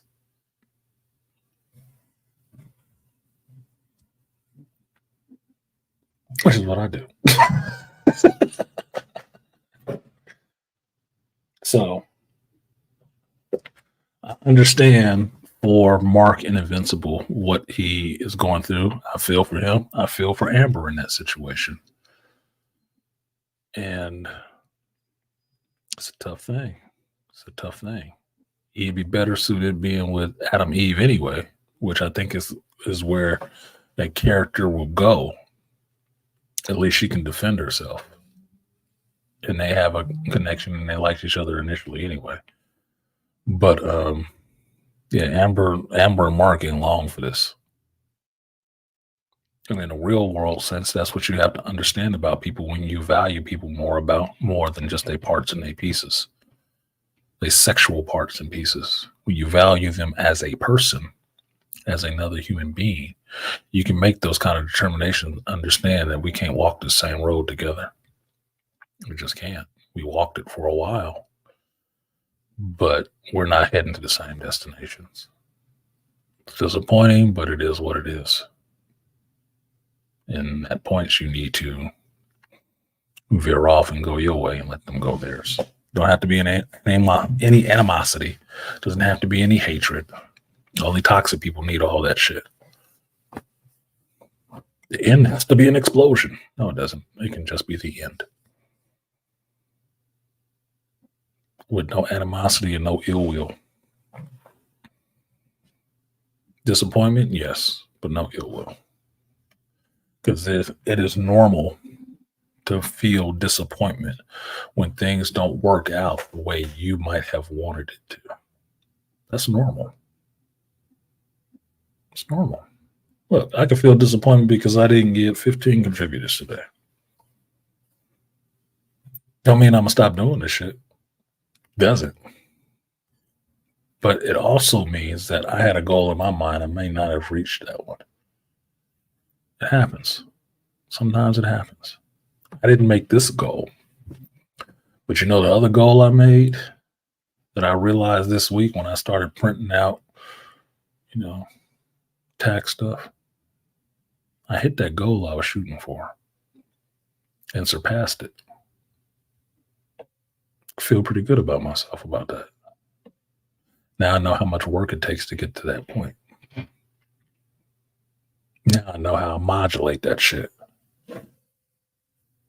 Because a goal reached is a goal surpassed. There's no longer a goal now. I've done it. Oh shit, look who showed up in the building. What's good to the master teacher? He said, add one. Bing. Thank you, sir. Shout out to the master teacher on the super chat side. Thank you. YouTube appreciates you. I'm teasing. Let me give you the guts and butts, sir. I don't know if you like these women. Some of them ain't got, a big enough rack for you. I know things about you. They might not have a big enough rack, but Artie Idmore do like the little chunky legs and the cabooses. So you see what Artie Idmore likes. Shout out to Charles Faulkner for the title. I will give you, sir, the guts and butts. Appreciate you. Double up. 3 or 4 times. I ain't telling no lies. Run it up. Never let a hard time on the was.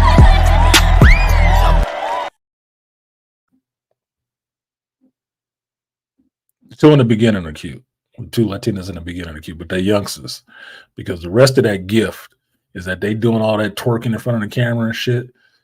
And they mother walk in the room and see what they doing, and she take off that sandal and start beating them chicks. Bah, bah, bah. They couldn't get to the camera fast enough to turn it off. They must have been live streaming that shit. That's why I got turned into a gift. But she was beating that. That was some real shit. That Latina mother came in here and saw that shit. What the fuck? Yeah, she started beating their ass on cam. What up, Beast? You came in here late, man. We already did the X-Men talk. You're late. You're late to the danger room. Late to the danger room, sir. Shout out to the beastly nerd. So, to Death Racer's point, Invincible is good. Invincible is good. It's good in not exactly the same way X-Men 97 is good, but also in the same way X-Men 97 is good. Because in that way, they both have good writing. They both are giving you good writing. They're giving you stories that you actually care about because somebody is putting something into this other than this is what somebody else did and I'm going to copy it.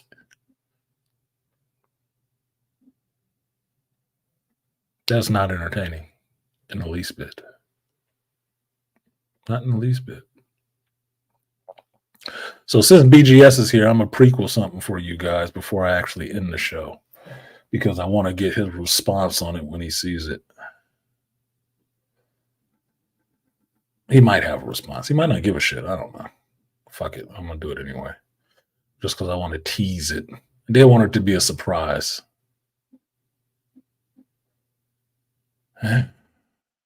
Decisions.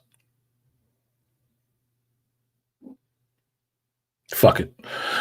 I showed it to you one time just so I can get BGS's thing on it, his opinion on it, just because I want to hear it.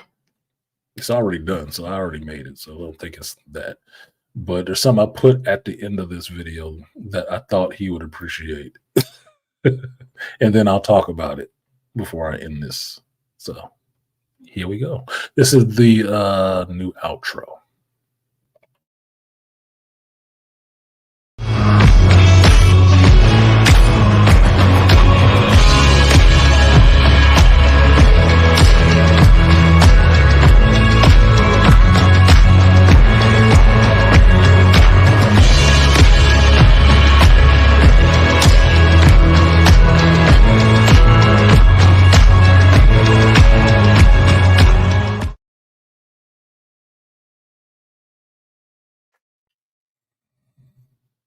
No, that was it. Now,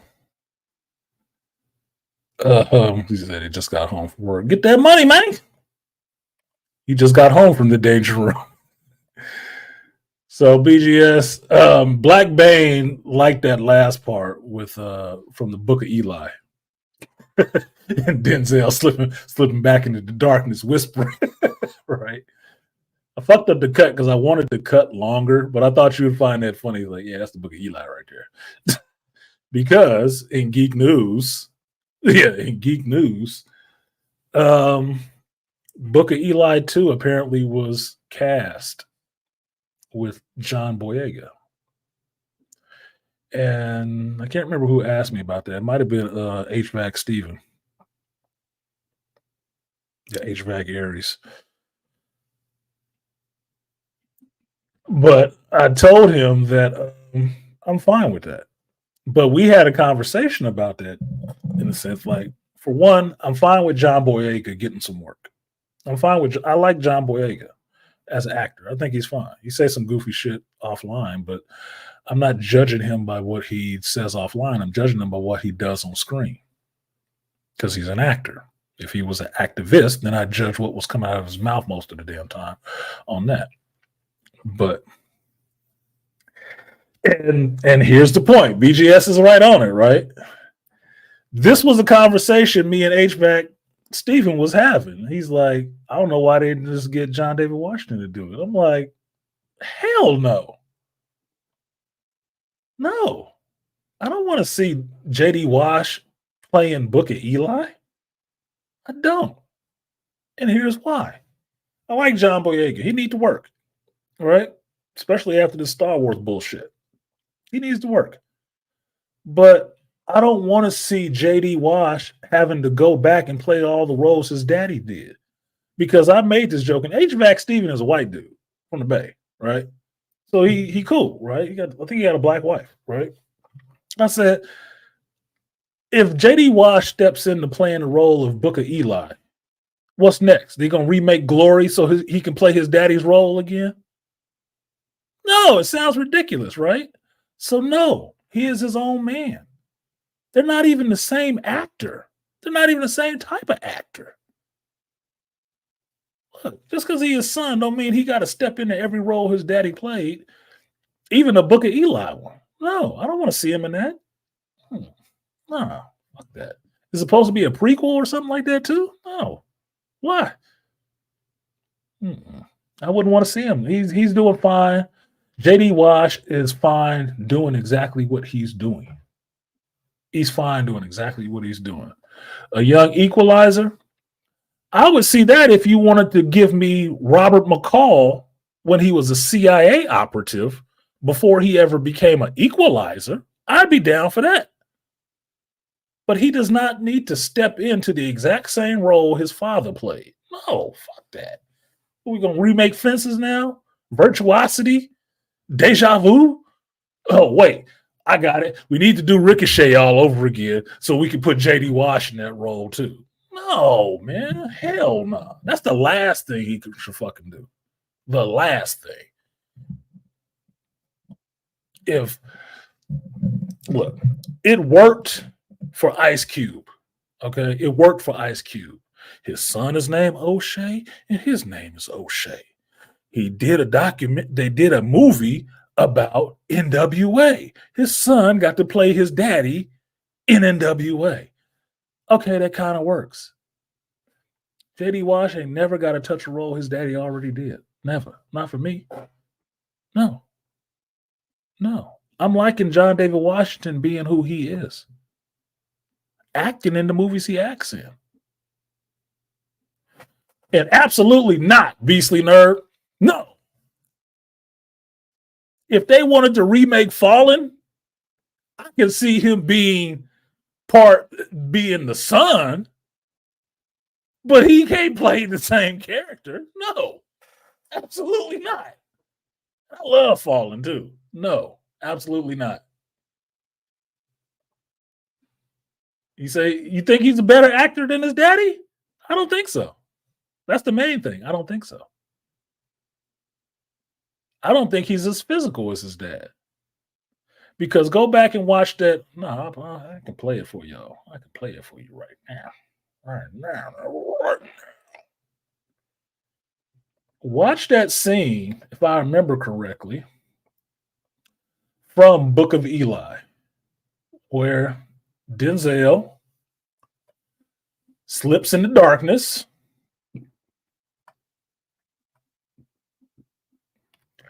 and starts whooping these dudes' ass.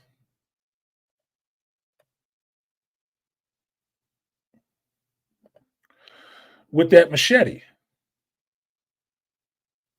That is Denzel. You know how you can tell? Doesn't cut away and they push in on it. It's him. That's Denzel moving when he was younger. J.D. Wash, I've seen him fight. He's not that fluid. He's not. He even walks funny. He's stiff-legged. He ain't Michael Coulter stiff-legged, but he's kind of stiff-legged. He can do action, but it's not this.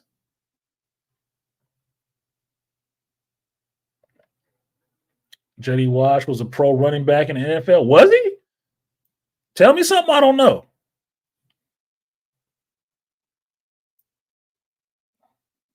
He's better than Boyega, or he's better as Boyega.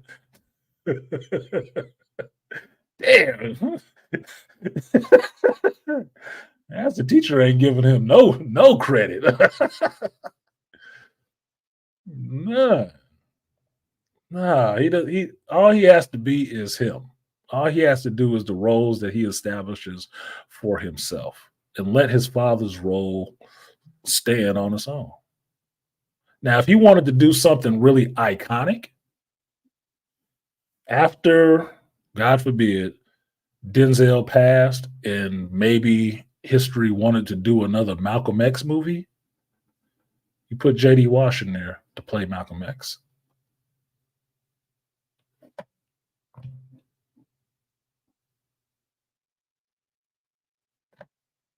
Other than that, no.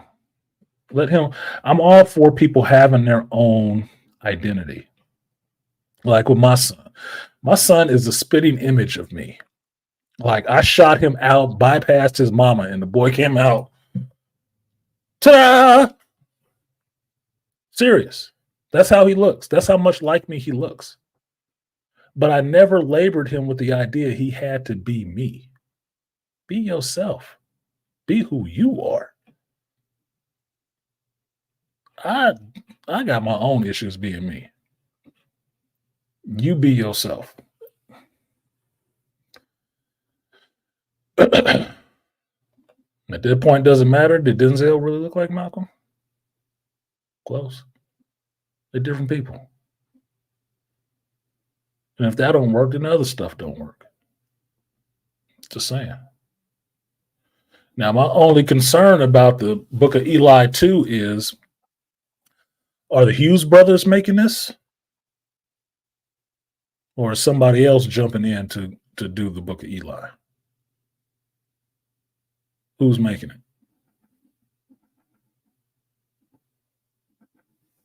That's it.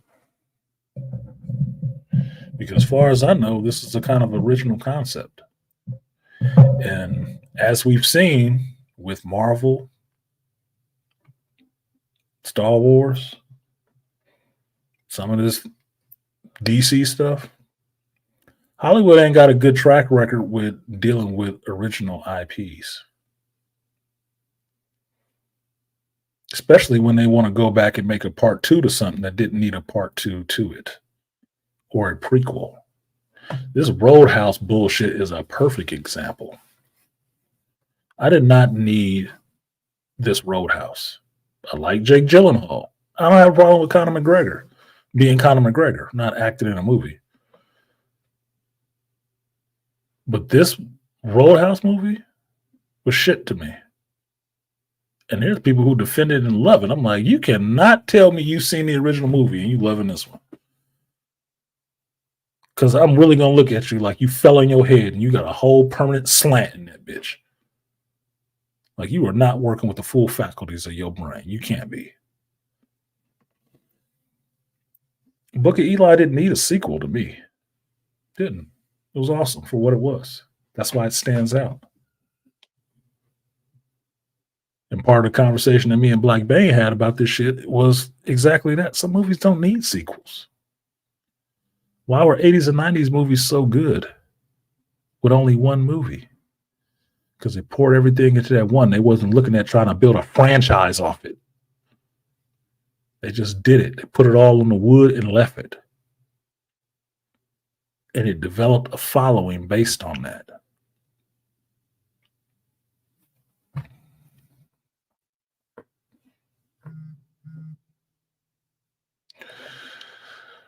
JD as Eli and Fuqua as director.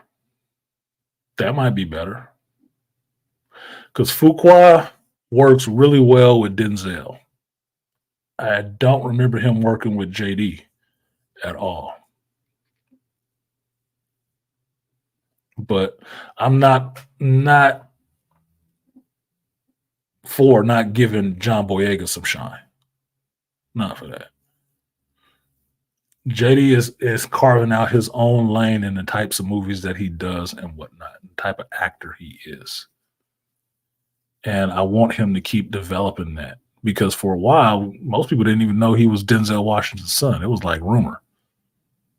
So he was getting and doing roles and people were warming up to him and his acting style based on that. but I'm not expecting him to be his daddy, which means he doesn't have to play all his daddy's roles. Not even the most iconic ones. No, they don't. They really feel the need to do a Book of Eli 2, which I'm assuming it would be a prequel or some such. Then yeah, you can get somebody else. It doesn't have to be JD Wash. It doesn't. Boyega need to work. That Star Wars shit has fucked up his career. Him and Daisy really need to work. They need it. JD Wash, he getting it. He getting his money. Y'all seen The Creator? Boy can act. But he, acting wise, I don't think he is good with portraying emotion as his father. When you listen to Denzel speaking just in like he's doing talks, just being Denzel, it's something to see. And he's not acting. He has that presence. He has that resonance. I like JD Wash, but I don't get that off of him.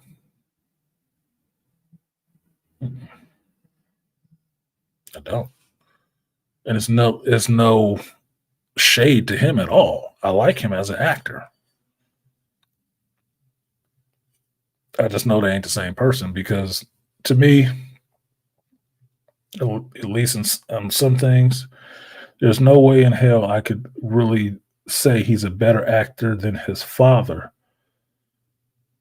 when his father has more experience doing it and was doing it for more years than him. Stage and screen actor. Was that where JD was coming in cutting his teeth? I don't think so.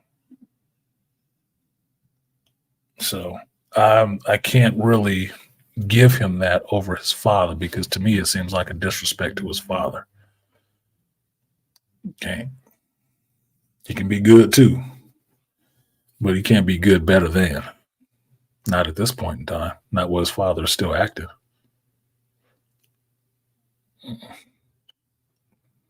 He came along too late in the game to be better than somebody like that. What up, Artie Immort? The Doughboy has slipped in here. I didn't even see him roll in on the brioche. Speaking of that, I have a brioche question. How long does that shit last if you've never opened a package? I'm tired of all these remakes. Why can't we have any new things? Yeah, why can't we get no new toys? Why we can't keep wearing everybody's old pants? They cheap, motherfucker. I don't want to make it. You remember him going to Morehouse but not being a star player? Yeah, I didn't know he played for the NFL. Show me something. But then again, I remember Carl Weathers that played for the NFL for as short as time as he did. More like Outhouse. Yeah, no, Fuqua directing a Book of Eli, yeah, would be. I know what I'm getting. Him directing a JD Wash, I don't know what kind of chemistry they got. I don't. Depends on who makes it, but it should last about 6 to 7 days for a loaf. Okay, here's the thing.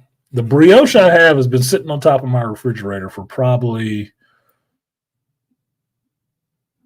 I probably shouldn't say, but this is how much I fucking eat at home. Say it was sitting up there for about 2 weeks. Now, what I've noticed is this bread has not gone bad. The reason that I think it has not gone bad yet is because inside of the bread bag itself, it is in a vacuum sealed bag. So the brioche itself is in an airtight bag and then put inside of the bag for, whatever kind of brand they got. And I'm looking at this shit and I'm like, there is nothing green on this. Is this bad already or not? I don't know if it's bad or not. I'm tempted not to open it to find out because I understand bacteria is in the air. If there ain't no air in there, it ain't bad. But does that mean I'm going to open the time capsule and this shit is immediately gonna turn green. I don't know. But I was waiting to see your ass pop up somewhere, Art, so I could ask you how long that shit lasts. Because if it was just in a regular bread bag, I could see it being bad. It would have hit trash already. But when I looked in there and saw that shit, it's like, damn, this is individually wrapped. And this is vacuum sealed. I don't know. But I do want some French toast. And I'm trying to figure that part out. They put chemicals to make it last longer on the shelf. Yeah, of course they do. What up, Grinch? Grinch, you seen that Doom Part 2? Been waiting to see your ass. You never fly through. I've been waiting to see your ass. Have you seen that Doom Part 2, man? What did you think? You got to tell me right now. Or you disappear. You know, so I got a contract from Dole. They said if I juice my Johnson into a carton, they would bring bread my genetic material as neck to other gods. And Grinch is on the board for the Ancient Award. Bing! Point for Grinch. They put dates on the package. I know that shit. God damn it. You always try to tell me some shit I know, nigga. I know how to read a package on bread. I'm just saying. I didn't open the rest of it to see. It don't look bad though. It's not even hard. It's soft as shit. So I'm curious. Look, I don't know the bread making and packaging process intimately like that. I ask people who know things. You're the motherfucker who seems to know this shit. I can find a date. I know about expiration dates.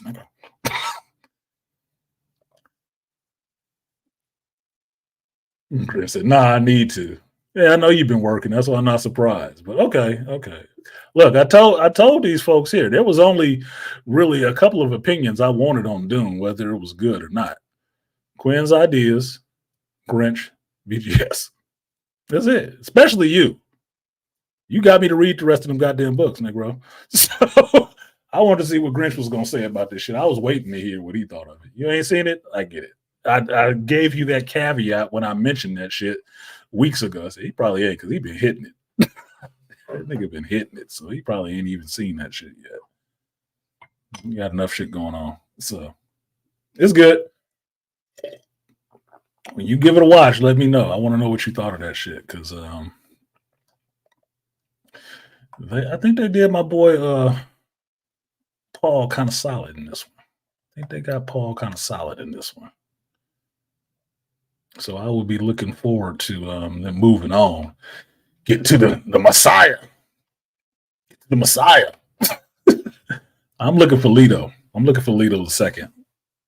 That's all I'm waiting on now. I'm waiting on Leto the second. I want to see that shit put to screen. I really do. Like I've seen this part before. Yeah, I got this. Yeah. Paul. Yeah. Muodi. Got it. Let's move on. Let's get to the good shit.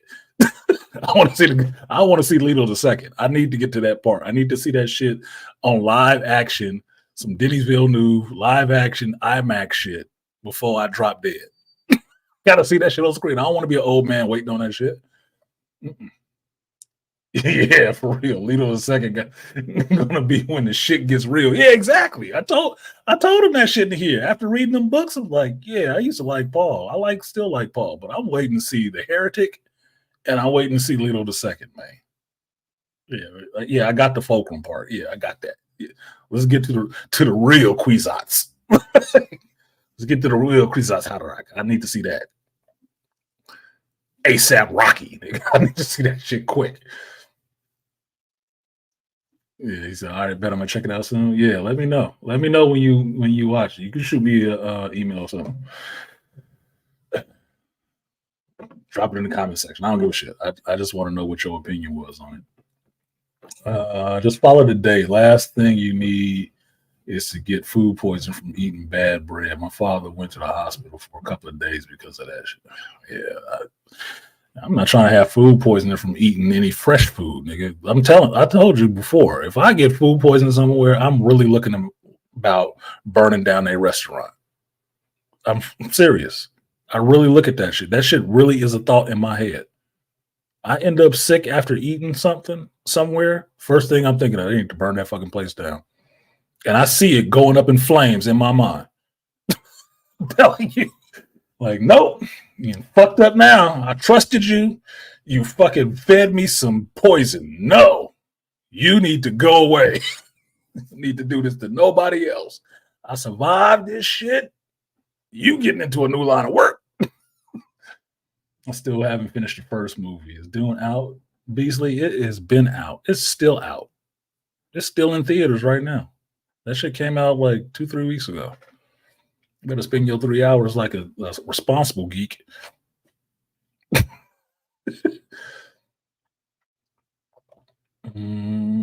Eddie Kang Jr. sliding in late with the cool kids. What up, Rainfire? Yeah, you late. I'm about to close this out now because I did 4 hours when I said I was doing 2.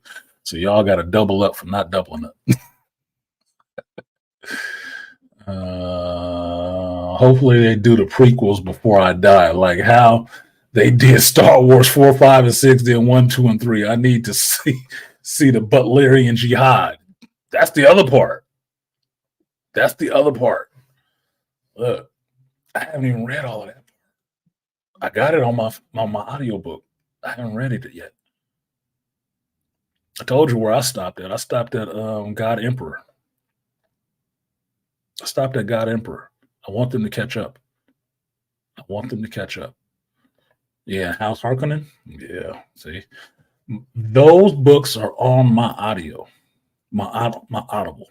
I have those downloaded on my Audible already to go through it. Because when I'm at work, motherfuckers is on my nerves. Or just if I'm not catching up on YouTube videos with y'all motherfuckers that produce content 4 or 5 times a week.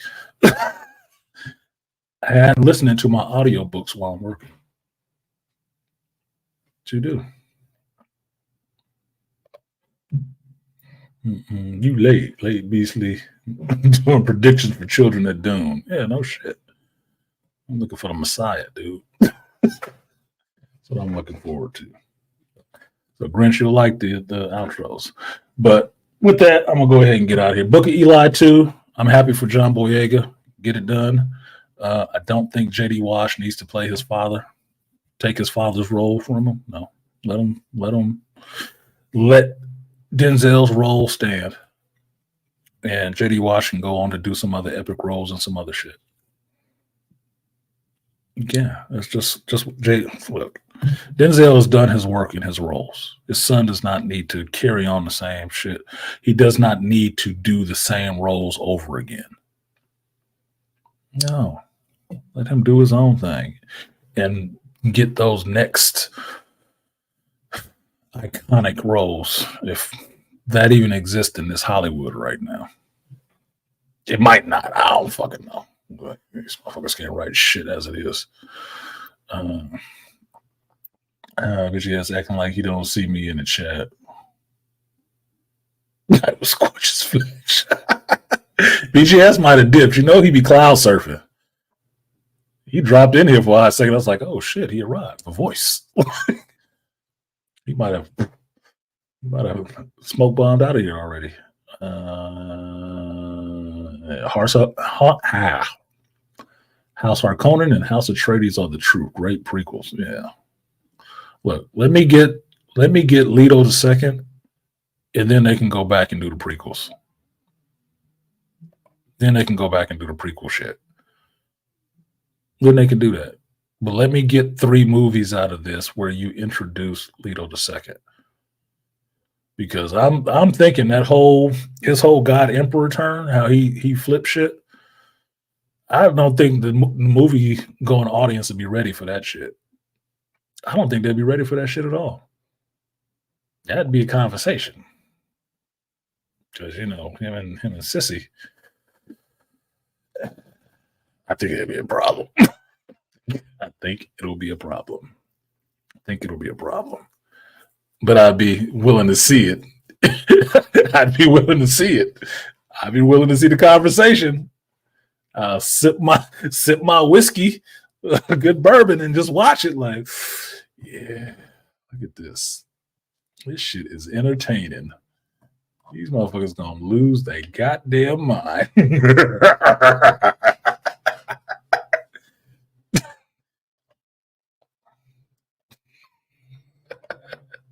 Look, I'd love it. I'd love to watch it. But I'm gonna go ahead and get out of here, y'all. Thank you for coming through. I think I got one more. Yeah, I got one more. Shout out to JT, Fracture Comics. He said for the geek tags. Appreciate you, JT. Don't be giving me no sympathy donation because you didn't review my damn video for me, Negro. Don't be trying to give me no sympathy. Fuck that. Appreciate you, JT. You know I'm fucking with you.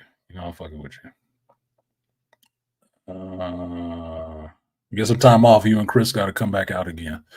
Because I got a couch now, nigga. So y'all can actually sit down comfortably while we watch shitty movies. Appreciate you, JT, for supporting the stream. I will give you the double that. Appreciate you. Double lag. Fat, double lag. 100 on the sack, double that. Block like a ghost town, still double back. Appreciate you, JT. And he said, if you like Unbox the Protector, Monkey Man is perfect, decent, and took one for the team. I hadn't gone to see Monkey Man yet. I did want to see that too. And I do like Unbox and the Protector. So if Monkey Man is in that vein, then I will probably enjoy it. Maybe I'll go see that tonight because I'm supposed to go see a movie later today. So maybe that'll be the movie. See if I can convince. Otherwise, I'm going to go see something that she wanted to see. Grinch said, all right, I'm going to head back to work. Stay dangerous. Stay safe out there on the roads, Grinch. Appreciate you coming through. That was the Grinch Gold. Out there getting the big trucking money. Big checks rolling. Doing his dizzle. Appreciate that. So, appreciate everybody who donated to the stream. Appreciate everybody that came through. The special surprise guests. Appreciate y'all. I'm going to go ahead and get out of here. Did I hit everything on my list? I did. Besides telling you about the Disney Vault, which kind of went down the way I thought it was, but they're going to catch a lot of blowback for this. And if you understand why I'm looking at Geekdom right now, being movies and stuff like that with the side eye and just sitting back and just like, I told you before that it was circling the drain. The turd is in the hole. It's in the hole. So you might as well just kick back and watch the fire, because this is not going to get better for the next 3 years. You're going to keep getting more and more dumb shit. Thankfully, all of y'all don't have to do geek content channels. So you don't have to suffer through all this shit. Some of it, you don't have to watch it all. I'm going to have to watch all of it. I'm pretty much going to watch all of it. Even if I don't want to. Go for this shit, nigga. So, sucks about pelts, but make no mistake about it, if you like watching elections and understand how this shit was rolling, it's rolling the same way a presidential election rolls. They demonized the opposition as a conservative, saying he didn't know anything. It then got somebody influential to throw their vote to them at the last minute that swayed everybody else into believing that, yes, he was right because he's the one that knows better than anybody. Well, here's the thing where you can debunk that whole prepared statement of George Lucas about movie making is not made for amateurs. Ain't that the shit they told you when you tried to make Star Wars?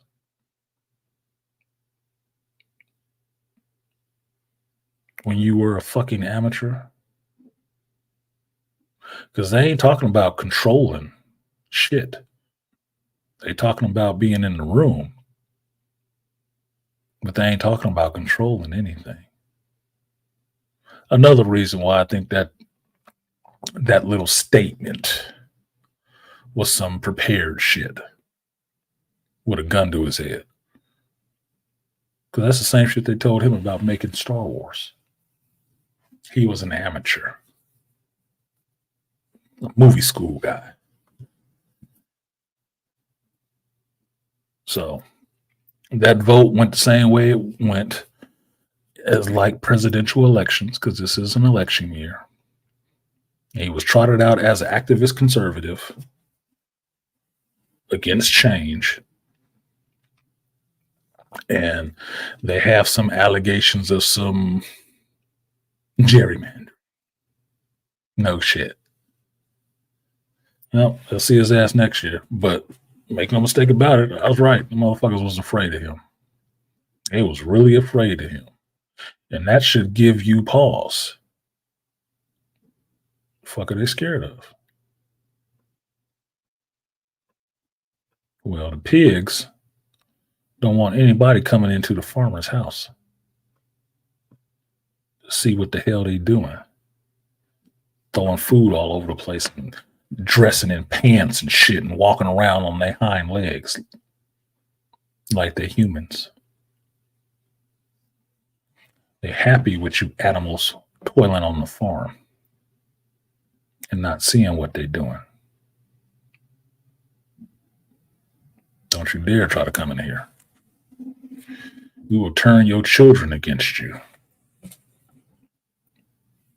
to make sure you stay busy with not being able to see what we're doing in here. Who are your children? Those new fans they keep saying they're creating when they ain't having babies.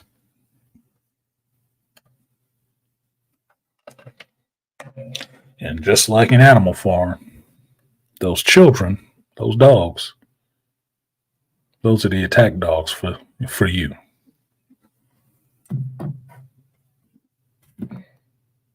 So let them continue their indoctrination like they're doing. So with that sober note, I'm going to get out of here. Thank you, everybody who supported the stream. Malika, Aquateki, No One, 2 times, and BGS. Appreciate y'all. I am artisanmc. This has been The Hero's Journey. Look at Artie showing up in there. What's up to the Chocolate Witch? I do this every Sunday. Every Sunday. Rain or shine, smile, no smile. I will be here doing this show for you guys. Well, I will talk about geekdom and life and everything in between those two. I'll do this every Sunday at 11 a.m. Pacific time, and it will stream on YouTube, Facebook. It's not working right on Instagram for some reason. It keeps cutting off early. But if you would like to see some of the unedited videos, check me out on Patreon, where you can see all the unedited watches for X-Men 97, Bad Batch, Ahsoka, Foundation, Shogun. I got to get back on that. And other stuff. All that's on Patreon. So that gets updated weekly at this point because there's content coming out weekly. So you will see it up there weekly. You will get something for your money. And you will see it a long time before YouTube sees the video that I edited and put up, because editing takes some time. I'm the horse. They slipping me to the glue factory. Yeah. When I initially read that story, I thought the old donkey was funny. And now I get older, I feel like that old donkey. I'm the only one on the farm. One of the only ones on the farm that can look up and say, they're changing them fucking rules every day. And we just saw this other pig covered in white paint with a ladder. And they still trying to tell us, don't look here, that's not what you saw. No, you just changed that rule. That wasn't the rule. I ain't crazy. You ain't gonna gaslight me like that. No, that was not the rule. Like, you want to be making nice with the humans, assholes. So, with that, just remember it is an election year, so most of the shit you're gonna be hearing nowadays is propaganda, one way or the fucking other. Only thing that doesn't need to propagate is the idea that you have your own mind and your own opinion, where it does need to propagate, that you have your own mind and your own opinion. Stuff that doesn't work or earn does not. So, as with a lot of things with geekdom, it's going to have to burn the rest of the way down. And maybe the creative amongst the younger generations will then get the chance to blossom and grow and give us new creations worth supporting and appreciating. But for now, the ones that we've had, they're going to burn them the fuck down. That's just what it's going to be. So with that cheery note, I'm going to go ahead and get out of here. Thank you guys for coming and joining me on this journey today. And I will see you guys next time. Peace.